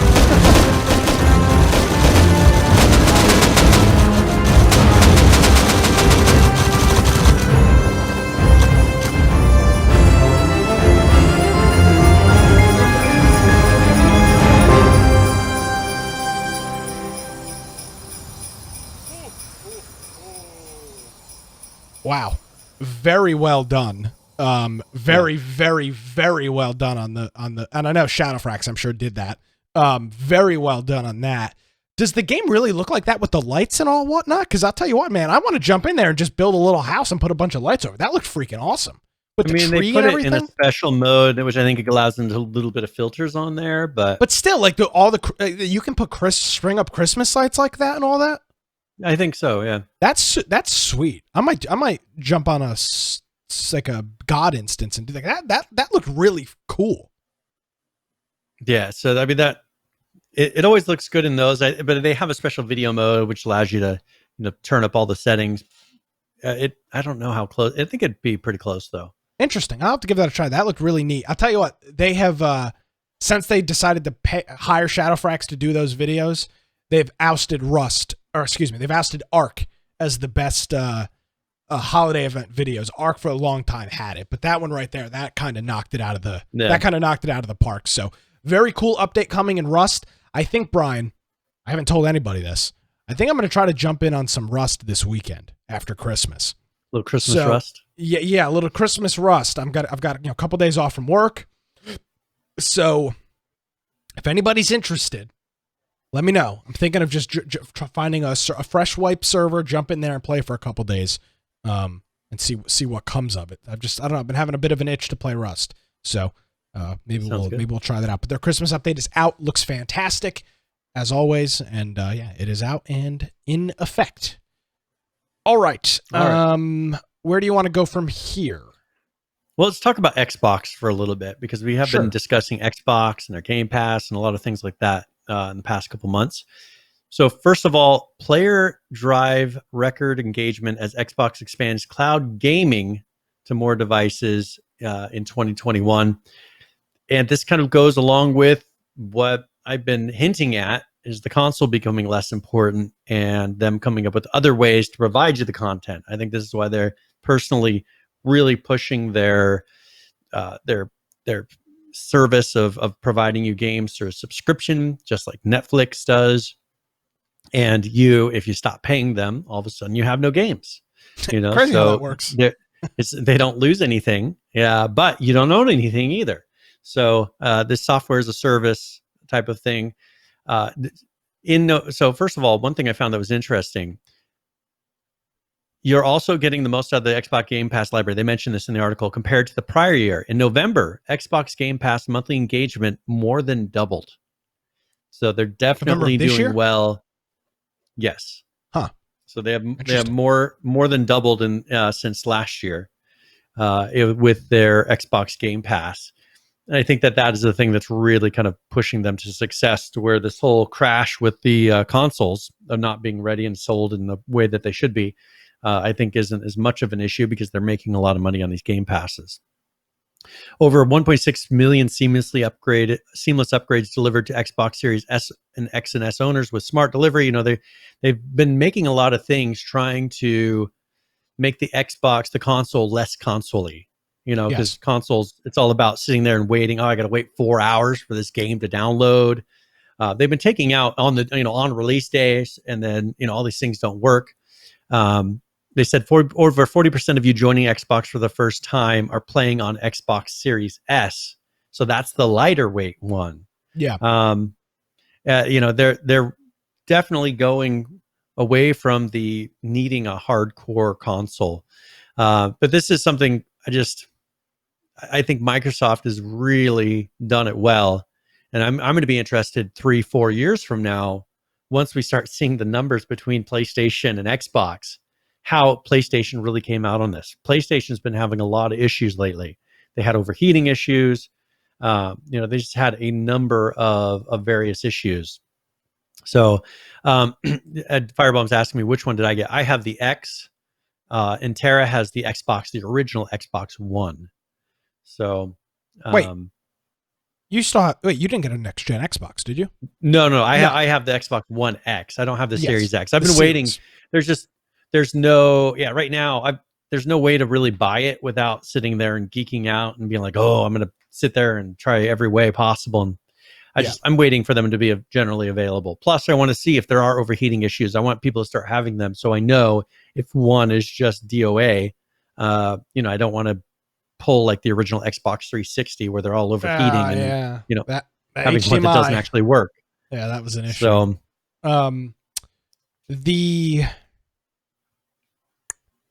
the S I almost bought, the Series S I almost bought today.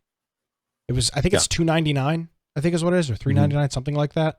That I had it in my cart, and I was like, and then I decided not to buy it because I wouldn't play it. So yeah, that's where I stand with that. If I do get one, it probably will be the S, the Series S, which is the one without a disc drive. Yeah. So one thing too, on here they're talking about what's next. Cloud gaming beta is going to be part of the Xbox Game Pass Ultimate in 2021.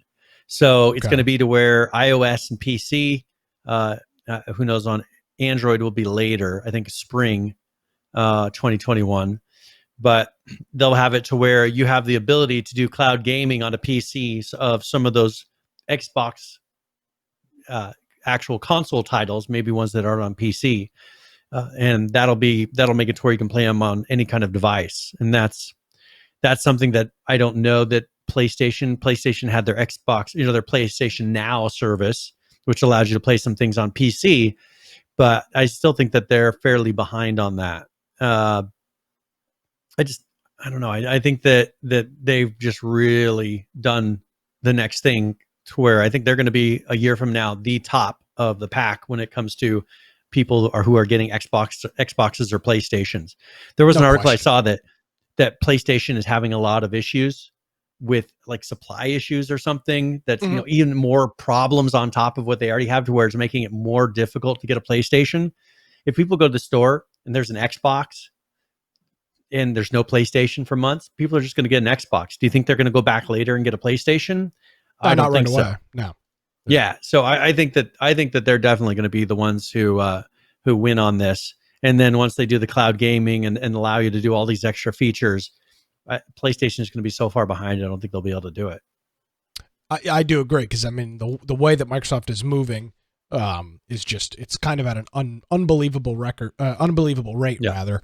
Part of the other thing here, Brian, that was announced a couple weeks ago, but we just didn't have a chance to get to it, is that Disney Plus is now going to be bundled in with Game Pass Ultimate for starting this holiday season. So if you have Game Pass Ultimate, you will now get 30 days of Disney Plus. Now, does that renew every month? I don't think so. I think this is just a one-time 30-day.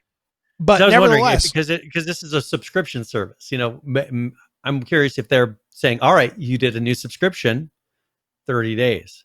Now they do have an asterisk here, because it says valid for new subscribers only. After Disney Plus automatically renews at the then current monthly pricing until you cancel. So yes, 30 days free when you sign up. And then you'll pay your normal price. It's not a forever thing, but to get a full month of Disney Plus, which I know a lot of people are watching the Star Wars show that's on there. That might be worth Mandalorian, Mandalorian. If you're on the fence about something, that's pretty cool. So that'll be in there. You'll get a free month of that. But then on a negative side, it was announced that EA Play, which we have already determined that EA is phasing out Origin. That's a given. They've moved all their games over to Steam. Their EA Play service, which is the equivalent to Game Pass or whatever, they've moved that to Xbox Game Pass. So if you have Xbox Game Pass for PC, you also get access to EA Play, but that has been delayed. I think that was supposed to be... Now that's only on PC. Correct. Console has it, because already I have it on mine and it's all working on console, but the PC version of the EA Play isn't ready yet. Yes. So it was supposed to be out at the end of this year, but they've delayed it until the early part of 2021. So soon, TM, you'll be able to use EA Play. You'll get free EA Play, which essentially just means all the EA games, as part of your Game Pass soon on PC, which... Tell you what, man, you need to start using, this is to you, Brian, this is to everybody else. You need to start using Bing and Microsoft Rewards. If you're going to be buying Game Pass and these other services and Xbox Live, use Bing, use the Microsoft Rewards, and you literally will pay for these services. You will not have to pay for them. I don't pay for mine. I don't even play it, but I don't pay for it because I just have enough points because I use the internet all day at work, searching up different things. I work in IT, so I'm constantly Googling, how do I do that? How do you do this? How do you do that? It's fantastic. Search up Bing or Microsoft Rewards and use it in Bing. It's phenomenal. And it'll pay for at least, maybe every other month or something like that if you don't use it all that often. So a little bit of delay there, but it does appear that Xbox and their Pass service, whether it be the Game Pass on the console or the Game Pass on the PC, there's no stopping that train. It is full steam ahead, and they're not stopping anywhere with that. So that is cool to see from there. Let's see, what else do we have here? We've got a couple of other things. Let's talk about DayZ for a second, Brian. We don't always hear a lot from DayZ. It's still a very popular game. And there's a couple of things in here. They did release a video which we'll show. This is a 2020 year review, which I feel like they've done in the past for DayZ. So here is their 2020 year in barely review. Over a minute. So their year was pretty quick. It is pretty quick. But there is some interesting things in here, and there's also some numbers and stats. So let's take a look at this.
kind of a quick video there from our friends over at DayZ, but a couple of very interesting notes that they pointed out in that video, Brian. Some which were a little shocking to me. There was 4 million new players this year.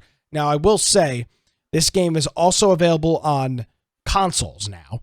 So you've got a lot of people that may have never had a PC, or if you never were a PC gamer, you'd likely have never heard of DayZ because there'd be no reason you'd ever hear of it. So I found that to be rather interesting. One of the other numbers here was that there was 9,000 plus new mods this year.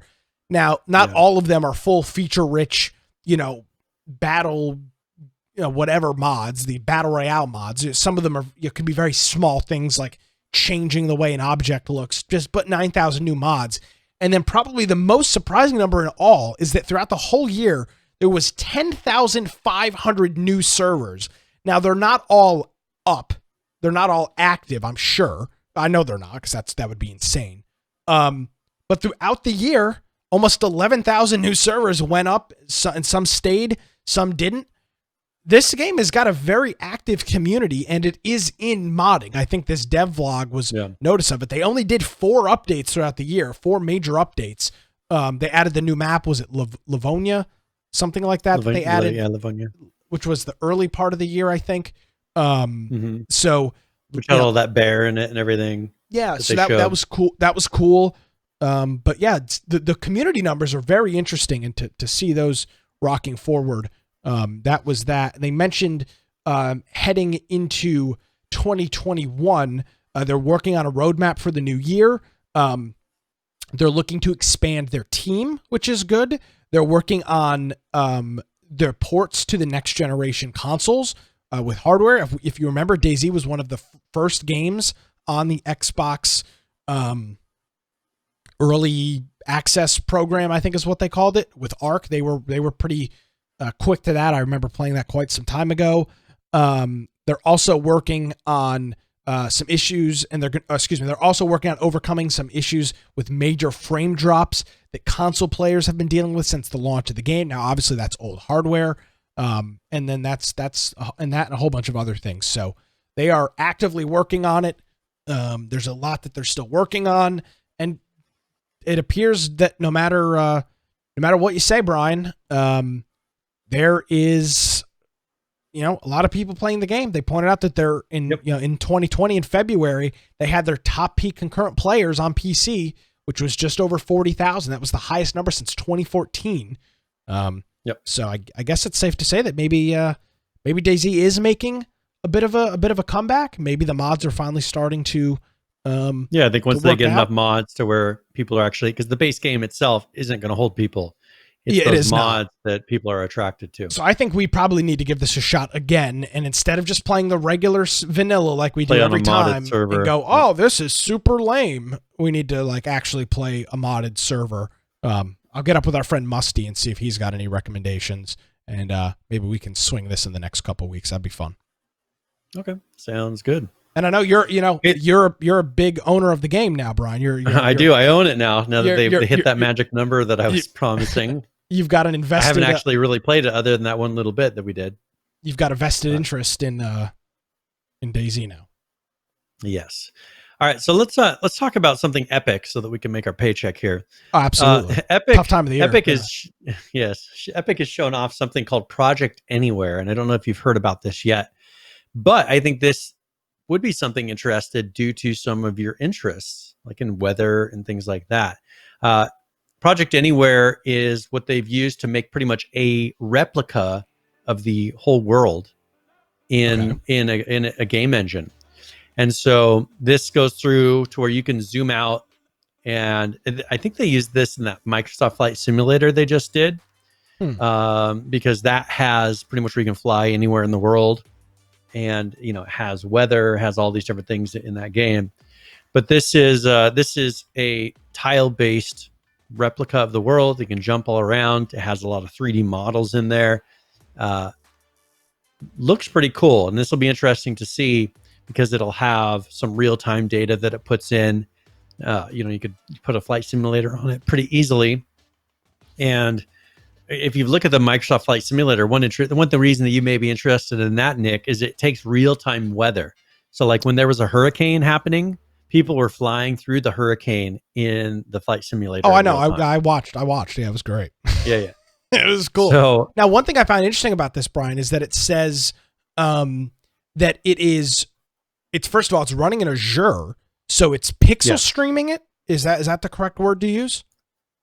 Yeah, most likely. I think that's what it's probably doing. I'd have to look and see. So it's running in the Azure cloud, which has really kind of popped off in the past 2 years or so. AWS was kind of the king of this stuff for many years, and it really seems to me that Microsoft has kind of picked up their act on this. And Microsoft's catered to programmers a lot better. So on an insider's kind of view, if you look at what they've done with the Office 365, and this is where Microsoft's just killing it with the subscription services. You can subscribe to Office 365, and you can use it instead of a on-site server for managing logins. So you just subscribe their service, give them an email, get an email account for a monthly fee, and then you can then have them log into their Windows 10 machine on that. And it's the same and works perfectly, since now, especially, most people aren't on site. So they're never around their servers to be able to have their updated credentials. There's no domain. There's no domain. And so this has actually saved a lot of companies during COVID, when all of a sudden everybody has to be on site, because it doesn't matter. You can log in from anywhere. You don't have to do there weren't things breaking constantly. So they've just done a really good job of that. And then starting to bundle things in with it. We use Azure at my office for a lot of the development things, and not nearly as much Amazon's now. So they've done a good job. Yeah, it definitely does seem that they have they've made a play. We've seen a lot more Azure popping up in the gaming world. Now, obviously, a lot of smaller studios and whatnot still use AWS because it's the most cost effective, I believe. At least it was. Yeah. But we're starting to see Azure creep into that. So I find that to be rather interesting. What does this mean for, like for you, for example, as kind of a hobbyist tinkerer with Epic? Does this mean anything to you, or is it's not really super? I mean, it's mainly if you want to try a game, especially flight simulators, where you're wanting to have a very large environment, or maybe even a space simulator in some way, where you want to have a giant world. Or what's that one? Robert Space Industries, I always forget the name, the space game that has cost them tons of money that they've taken in tons of money on. That one is supposed to have giant cities and worlds on it. Those are the type of things where, because this is an example showing you in a real, the Earth based on satellite data. But if you wanted to come up with a lot of, Star Citizen, thank you, PH. That, as you can see, I have not subscribed and sent them any money. All right, so I'm not concerned about it. This is something where if you were really wanting to create those type of worlds, this technology is what you would want to use. Maybe not this service of what they've done to create the world, but imagine, for instance, if Atlas used this instead.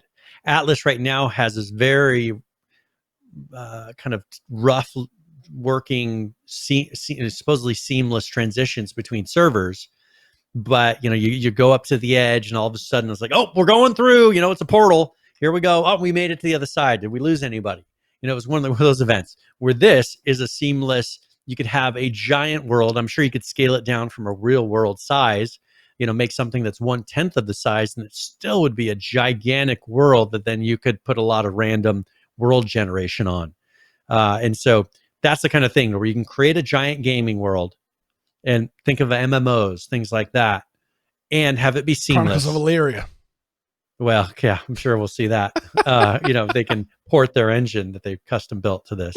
That's the kind of thing that would be much more interesting, is gigantic worlds that you do not have loading screens and everything just seamlessly streams to you, especially ones where you're flying around, or, something where you're having to try to cover a lot of land, without having the lag and the usual issues that you would have.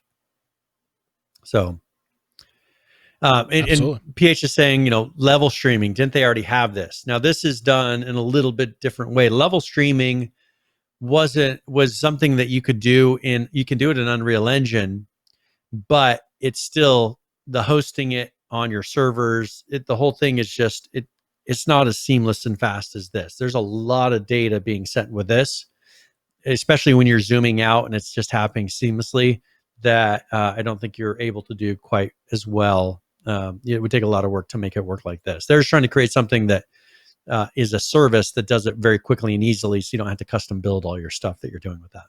Absolutely. Very cool to see all the, again, I think it's cool to see all of the Fortnite bucks being converted into real deal stuff, and we're seeing that constantly with the stuff that they're doing over there at Epic. We've got a lot of news that we haven't gotten to, Brian, and I want to make sure we hit all the holiday updates because obviously this is before our Christmas show, our Christmas show, but it'll be our Christmas will be passed by next week. There's a quick update here from Sea of Thieves, Brian. This is their Festivus of Giving event. So let's roll into that real quick. We'll watch some of the stuff from there and discuss right after this. Come on in and warm yourself by the fire as we unwrap the details of our latest update and the return of the Festival of Giving.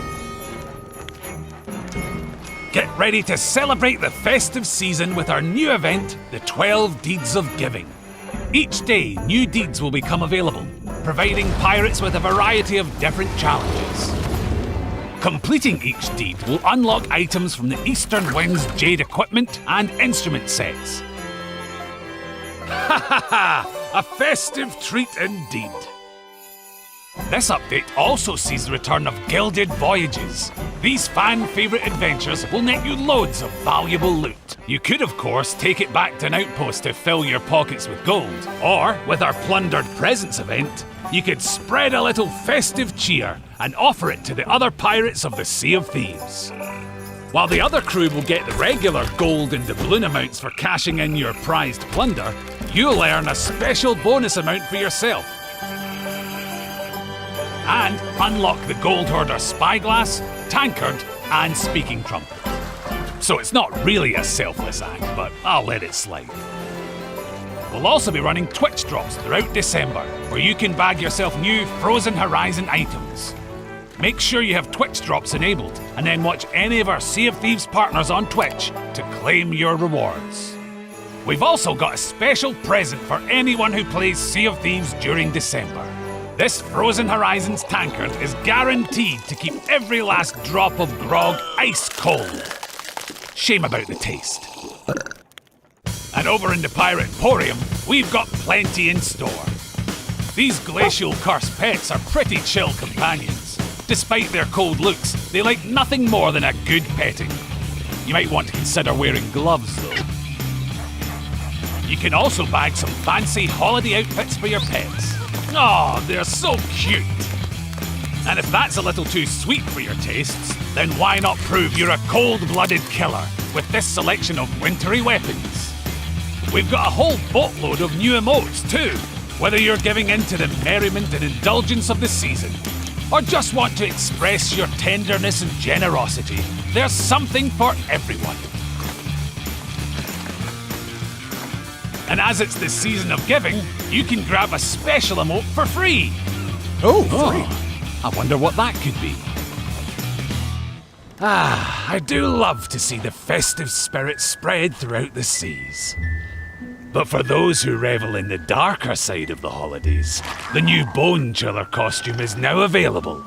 The perfect guise to punish selfish pirates during this most joyous of times. Oh, very cheery.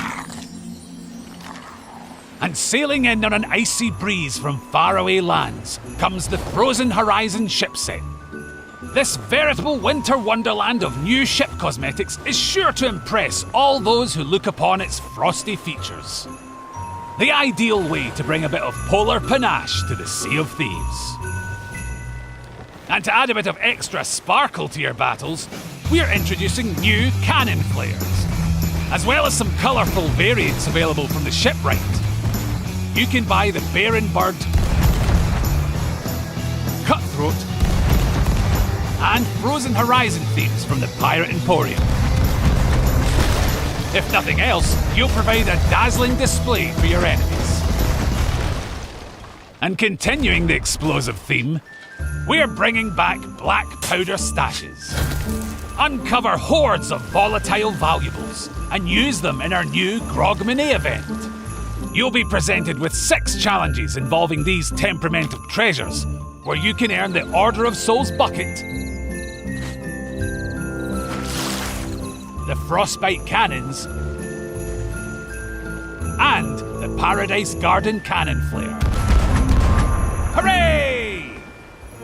So grab a grog and get ready to send the year out with a bang with our latest update, the Festival of Giving.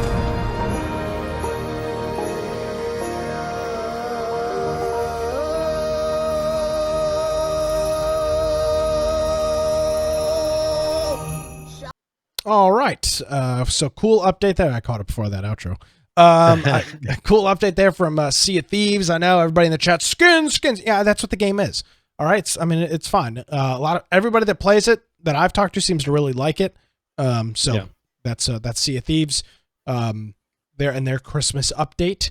XERA, Brian, has also got a Christmas update. They're calling theirs, or rather, a winter event. Jingle Bots Rock. Is starting, it started on Thursday of last week, and it runs until the 6th of January.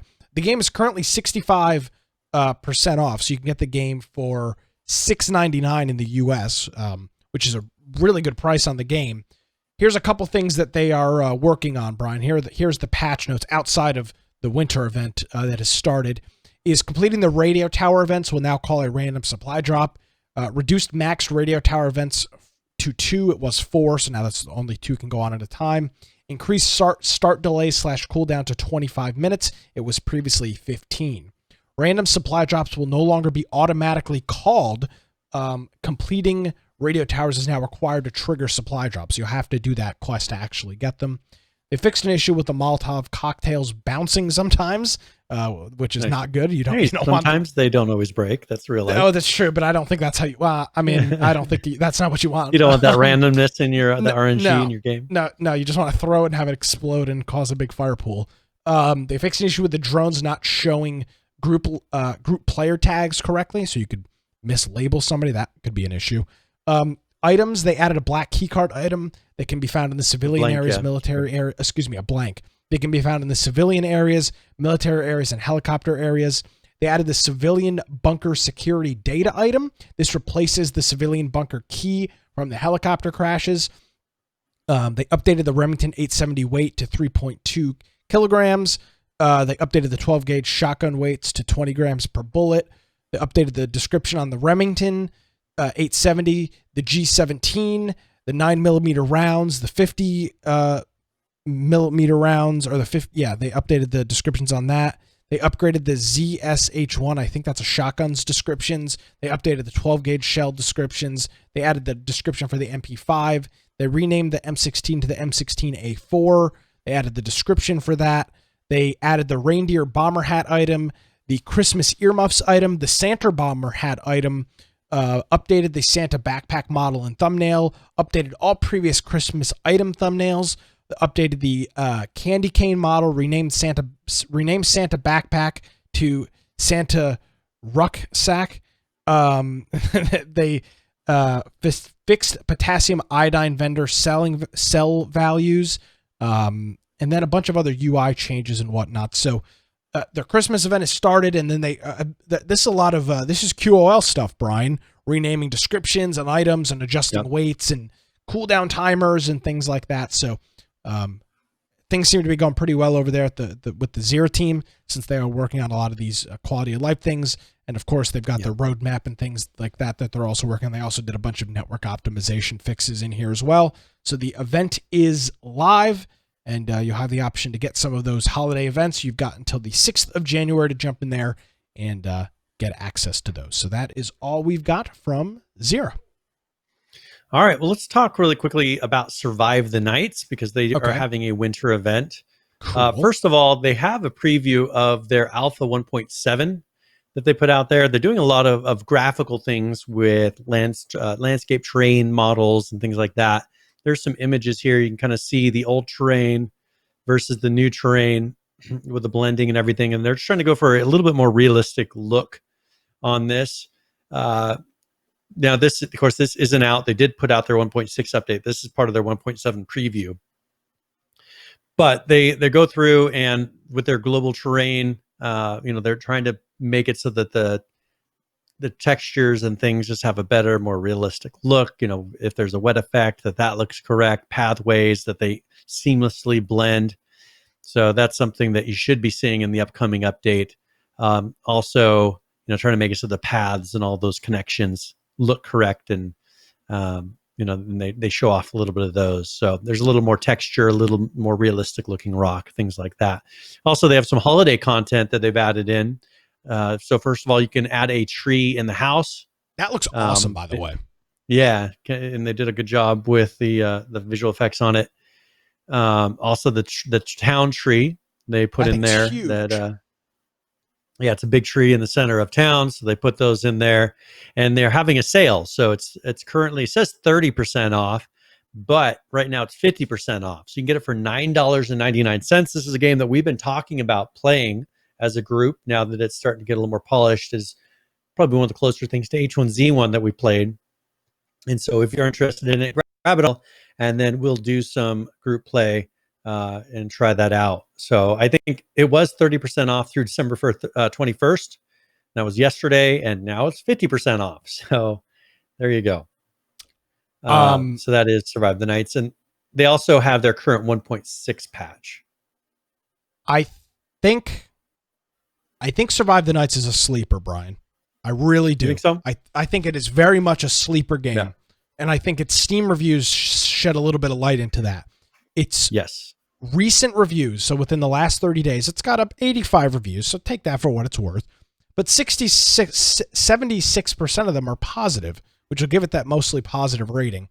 And I think we've seen a lot of the work that they've been putting in over the past couple of months. It didn't just start. They've been putting in work on this game probably throughout the entire year.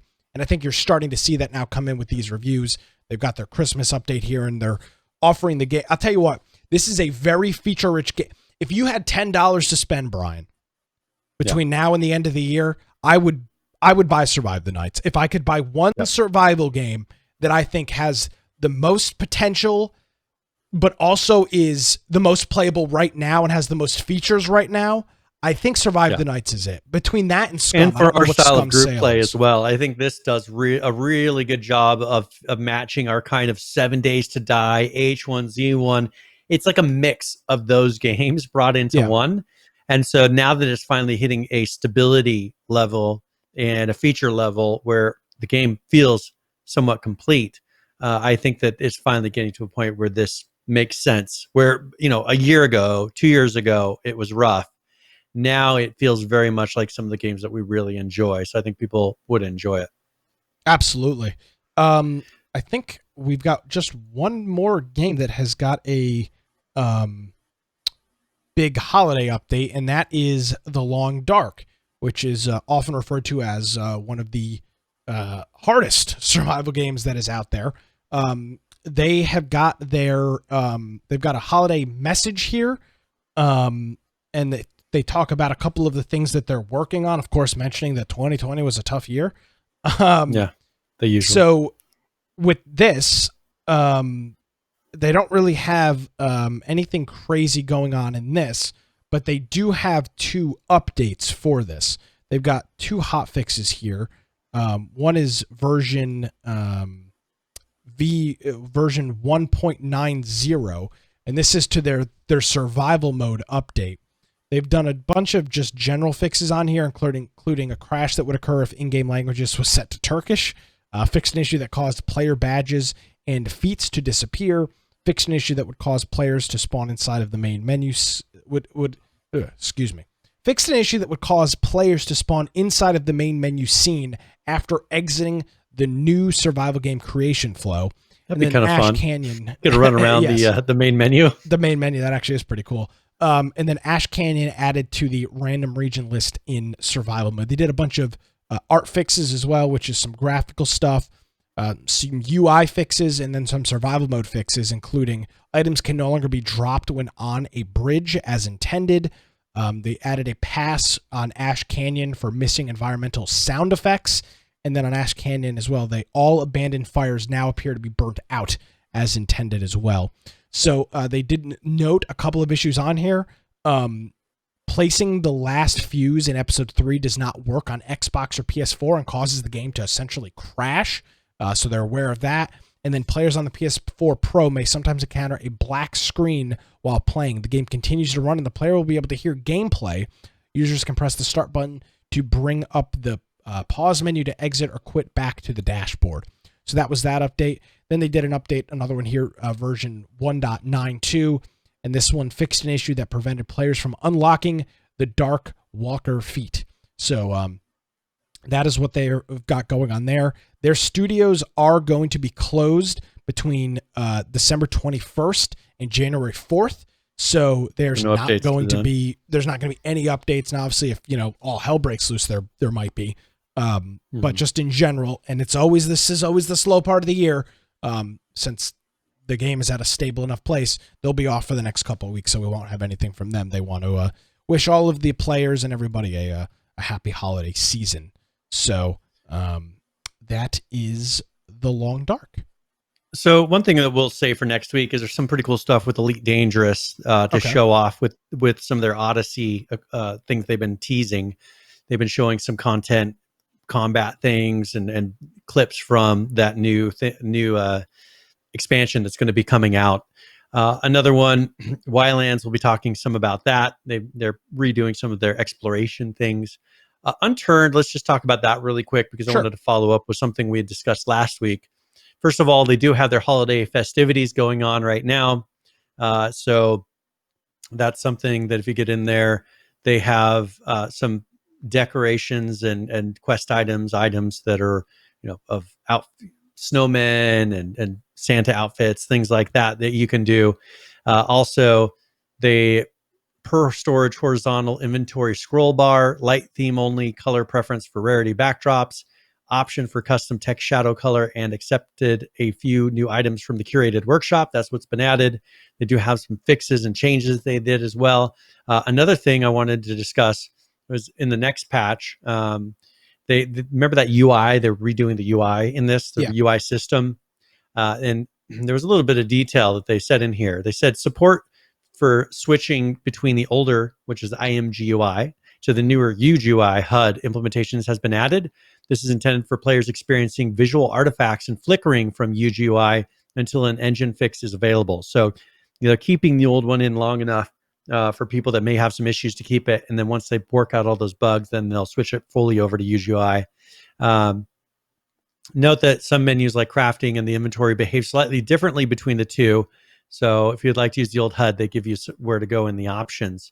One thing that they showed off, I looked at the details of their GitHub on this, and they go into one thing that I felt was interesting. Unity, the game engine Unturned runs on, has 3 different incompatible UI systems, each with different bugs. They have IMG UI, UGUI, and UI elements. Unturned has a feature nicknamed Glacier, which abstracts the underlying UI system, allowing them either IMG UI or UGUI to be used. So that's how he's switching back and forth because he has something in between. So UGUI is Unity's current recommended UI system. So they're telling everybody to move to that. But unfortunately, players run into those visual artifacts. And so they're allowing them to go back on that. So I didn't realize they had 3 different UI systems in there. But I'm assuming that because everybody with Unity is starting to phase away from that, you'll see them all kind of get away from it in the end. So that is a little bit of Unturned news. All right. I'm sure if there's anything else you wanted to cover before we closed out here. I don't think so. I think we got all the holiday updates out of the way. We'd made a really good dent into our show notes from last week. Yeah, we had a lot carried over from last week, so we're down to just a few items. I think we'll carry over to next week. That'll carry over. Obviously the Steam winter sale is in effect right now. It runs from today, if you're watching this live, the 22nd to January 5th. There will be an article up on the Infection podcast site of a couple of, not all the game. In the past, we've done a list of a whole bunch of games that are on sale, and it's the same stuff every time, right? Ark is always on sale. Rust is always on sale. I'm just going to highlight a couple of interesting survival games Raft is going to be one of them. Survive the Nights, games that most people don't already have. So check the website out for that. I'll put a link out on Twitter, and I'll throw it in the Discord as well. PH is noting that Atlas is 85% off. It's $4. Yeah. I'm not sure. I don't know if I could recommend. I have a hard time not recommending a game for $4. I mean, that is just so cheap that it's just like one of those just buy it anyway, even if it doesn't work out kind of things, just because how can you not? It's just so cheap. Also, Epic is doing their daily free game thing. So I was going to mention that. Claiming. Yeah. They gave away a number of games. They gave away a couple days ago. What was it? The Long Dark they gave away. Yep. Which now I have 2 copies of. Yeah. So I that was on the day of my wedding, I think. And so I was doing other things, so I missed that one. Ark was on there. Alien Isolation was yesterday. Metro 2033 Redux is today. Okay, cool. I'm trying to think what else. So check it every day. It changes every day, and there's a lot of good games. It does change every day. City Skylines was on there the other day. I was able to redeem that. So yeah, they're doing a game every day as well. Free game. All of them for the most part have been pretty legit titles. So it's just nice to kind of have games in your, one thing that Epic I think has done very well is they've been partnering with these game studios that know they're going to be releasing DLC or an expansion. Yeah. And so they've realized, hey, give away the base game, and then all these people have it. When you release the DLC, then we'll upsell them on the DLC, and you'll make money from people that probably wouldn't have bought the game in the first place. Yeah. So I think that's kind of their take on it, and I think it's been working out fairly well for them, because they really push the upgrade to this version of the game. Now, I want to make sure I'm correct on this. So, Bravo Norse is saying that he's got a game called Surviving the Aftermath on his Steam list. I know that we've talked about this game in the past. Surviving the Aftermath briefly. We haven't talked about it in a while, though. Well, no. I mean, this is one we play. I have this one. It's on sale. I haven't spent a lot of time on it. It's not a deep discount. The game's normally $25. It's 25% off, so it's $19. But recent reviews have been mostly positive, so I think that it's been improving. It was kind of rough. I mean, they had a mixed review originally, but it came out. It released just a couple months ago. Yeah. So it does look pretty cool. I mean, it seems like it has good features in it. I'll say this. If you've got $20 and you want to buy a game and it's on your list, buy it. If you're looking for a good deal, I would say you probably are better off to wait, because it will likely do 30 or 40 or even 50% in the autumn sale or the summer sale or the spring sale, whatever sale they do next. But if you've got, some bucks to spend and want some new games, I'd probably pick it up. 25 is pretty good, but it will likely go cheaper. So keep an eye out for that on the website. I'll throw a couple games in there, just things that I find interesting. If you think that we need to put something on there, send me a message. I'll go ahead and add that. And again, make sure to check out Epic. I just redeemed my copy of Metro 2033 on that. So cool stuff. Obviously a bit of an older game, but I've never played it, and it's free. So if you don't like it or don't ever play it, it doesn't matter because it doesn't cost you anything. So yeah, that is about it. All right. Let's see here. Are we good to go into current players? Yes, we are. All right, coolio. Let's take a look at some players from some current video games. Let's start it off with Cyberpunk 2077. Currently playing the most broken game in the world. 238,928 just playing on Steam. This is not all of PC, just Steam. Take that for what it's worth. 24-hour peak, 378,056 with a 7-day peak of, wow, look at this, almost over 750,000, 736,047. So very impressive numbers from Cyberpunk, still almost 2 weeks after its launch. Let's take a look at DayZ, the real sleeper. 18,192 people currently playing that. The 24-hour peak, almost 30,000, 29,429. The 7-day peak, 34,274. Let's take a look at ARC, currently playing 49,094. The 24-hour peak, 70,711, with a 7-day peak of 80,353. Brian, look at these numbers from Rust. Unbelievable. Currently playing right now, 60,309. Just crazy numbers from this. The 24-hour peak's 81,061. The 70 peak, 89,214. It's just, this game's just incredible. It's just, the numbers just keep going up and up and up and up. It's quite amazing. Taking a quick look at Atlas, $4, 2,049 people playing this. The 24-hour peak, 2,901, with a 70 peak of 3,190. Again, $4. I mean, I could, I've got a hard time saying. What can you lose? I mean, I'm sure, Brian, if you checked your house right now, if you took apart your dryer, I guarantee you there's $4 worth of either dollar bills or coins wedged up in some part of your dryer. It's such a small amount of money.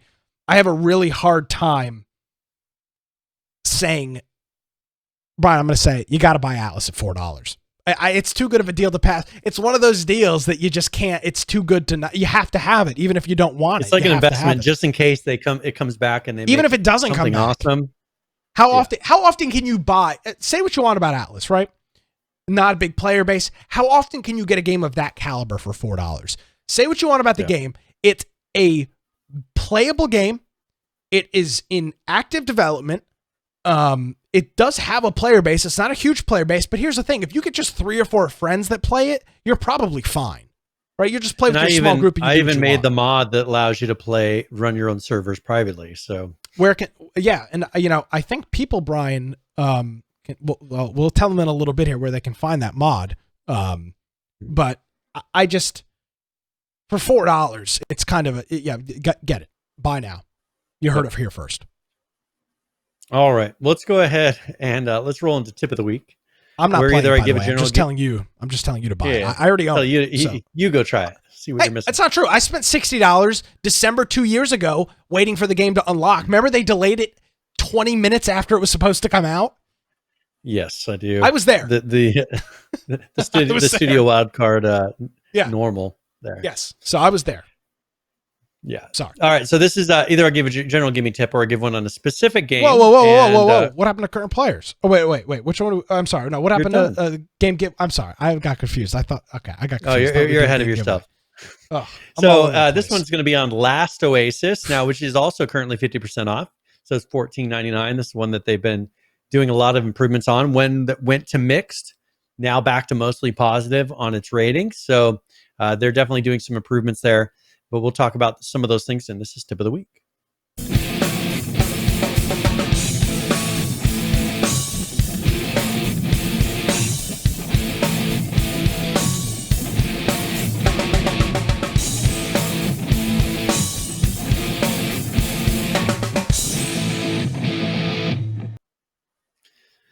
All right, so I figured I would talk a little bit about helping a certain type of play style in Last Oasis. So some people play with really large groups. Some people don't like that though. So if you're looking to maybe play a little more of a solo style in the game, one thing that you'll want to focus on is building a certain type of walkers. There's 2 types that you're going to need as a solo player. And what you'll do there is first a looting walker. This is something that will be important, as far as something quickly that's able to move around, and then a storage walker.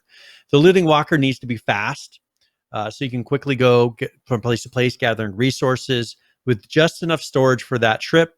Because it's something that if you start getting chased, someone starts trying to attack you that's on a bigger walker, that you have the ability to get away. Then you'll need a storage walker. That storage walker will allow you to hold all that loot that you've gathered. So as you go out and do multiple trips, you can stop, turn around, and then put that all in that storage walker. Once you've finished your looting and storing everything, then you'll take these walkers and then put them into safe storage. So you can go and put them in an area that's off the map, and that will allow you to have it not looted or attacked by anybody else. You can even put like your bases that you build, you can pack those up, put them in those walkers, and store them away so that you're not offline rated. Those looting walkers, you want to focus on leveling that up, because you'll need the most protection that you can, because that's going to be your one that's at most risk of being attacked, being damaged, and then your thing stolen as you're moving around. So hopefully that helps you get started for people that are looking for more of a solo play. And that is tip of the week. Alrighty. Thank you very much for that, Mr. Brian. Now I guess we will be giving away a copy of a game. All right. So let's go ahead and draw for this. And congratulations, Bravo Norris. Bravo Norris, hey. You have won a copy of, this was Bard's Tale 4 Director's Cut. A really good series. I encourage you to try some of the different Bard's Tales. There's a lot of comedy in them, and I think you'll enjoy them. So I'll send you a key here, and you'll be able to redeem that. And let us know what you think of it. Now, Brian. All right. Yes. Whoa. I forgot to mention a Firebomb threw in a couple cheers here. Let me see if I can get his message from the previous one. This one he said ho ho ho. The one before he said, "You guys better not sign off without giving us a ho ho ho." We'll give you ho ho. Nick said it twice so far. Yeah. Well, and Brian said ho ho ho in response to the Twitch news. Oh yeah, I did say ho. Yes. just listen back to that. You did mention an Atlas thing. Where can people find some information if they wanted to learn a little bit about that? Well, first of all, you could go to biteoftech.com. Oh. I do have an article that you can go to that allows you to see, pretty much links you to my GitHub repository. In there, it's called Atlas Linux Server Tools. And I have all the instructions for setting it up. But if you go to github.com/Boise Computer, that's pretty much all my repos and some different tools that I've created, most of them bash scripts. So around gaming and things like that, or hosting, web hosting on Plex. So that is on there if you're interested in checking it out. If you're interested in hosting your own server locally, maybe you want to throw up a quick Linux server, set that up. You have the ability to do that. So are we wanting to roll out of here? Are we good? Is there anything else you wanted to discuss before we went? Absolutely. Okay. Go check out my blog, Bite of Tech. Also check me out at Brian Aldridge on Parler, and then go to infectionpodcast.com and join our Discord server. You'll see an icon for that on the right-hand side. Also our Steam groups. You can get a notification of the live show. I send out a notification right before we start. Just make sure you have Steam open and you'll see that. We also have our YouTube extras channel. If you want to see our pre and post show, Judd does a nice job of editing those and putting those up on a separate YouTube channel. If you want to watch the video forms of the podcast, you can get that through DLive, BitChute, through YouTube, or here on Twitch. And if you're looking for the audio only forms, you can do that through the lower right hand side of the website. We have a lot of links for various platforms, services that will allow you to listen to the podcast version. We also have on there show notes. So if you are listening to it after the fact, what you can do is follow along with that particular episode, and we'll have links for all the things that we've been discussing, video player in there, an audio only player in there, and then you can click through the links and videos and kind of play those locally so you can see if you're maybe just listening to it. We also, on there, if you want to support us, at the top we have our support icon, or you can go and type infectionpodcast.com/support. You can type amazon.infectionpodcast.com if you're going to be purchasing anything on Amazon, or if any Humble Bundle purchases, you can go to humble.infectionpodcast.com, or through our Prime Gaming. As you've heard, various people that have been subscribing to our Amazon Prime Gaming subs here, and those add up throughout the year to really help, and they pretty much pay for most of our PAX expenses. Absolutely. I want to thank our friend Unicorn Joe for subscribing during the intro. Thanks, Joe. But then also gifting our friend Firebomb a sub here during the show. That was his 9th gifted sub. So, Joe, thank you very much, my friend. It is greatly appreciated. And Merry Christmas to you, Mr. Joe, and to everybody else.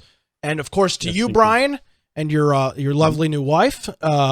Merry Christmas to you. Hopefully you have a Merry Christmas. And, well, we'll see you before the new year. But, Merry Christmas to you. Merry Christmas to all the viewers. Hopefully you get to spend some time with some friends or family. I'll throw my my typical game developer thing. Oh, 2020 has been a tough year. Oh, it's been a different year for a lot of people. Just gotta make sure I get that in there. If I hear one more commercial that starts off with 2020 has been a challenging year, I'm gonna take a pickaxe to my television. I can't say it. We know. Yep. We know. Thank you. I appreciate you, Budweiser, telling me that 2020 has been a difficult year. I get it. I totally understand. I got it. So I bet their beer sales have been out, through the I roof. tell you what, I have so much beer in my fridge. It is my mother came down. My parents visited me for Thanksgiving, and she opened the fridge, and it was like condiments and beer. That was it. There's nothing else in the fridge. Some people hoard toilet paper. You hoard beer. I don't hoard beer. I'm just like, she was like, this is how you live? And a couple frozen pizzas in the freezer, some ice cube trays. I mean, hey, what can I say? Kind of a big deal. I'm not free. Again, I'm not trying to brag. Kind of a big deal. It's kind of a big deal with the show. Yeah. What are you going to say? There's nothing wrong with having 96 cans of Bud Light in your fridge. Yeah. It's got to drink them. All right, Brian. Thank you for everything as always. Congratulations again, and Merry Christmas. We'll see you here next week. Yes. Ho ho ho to you too.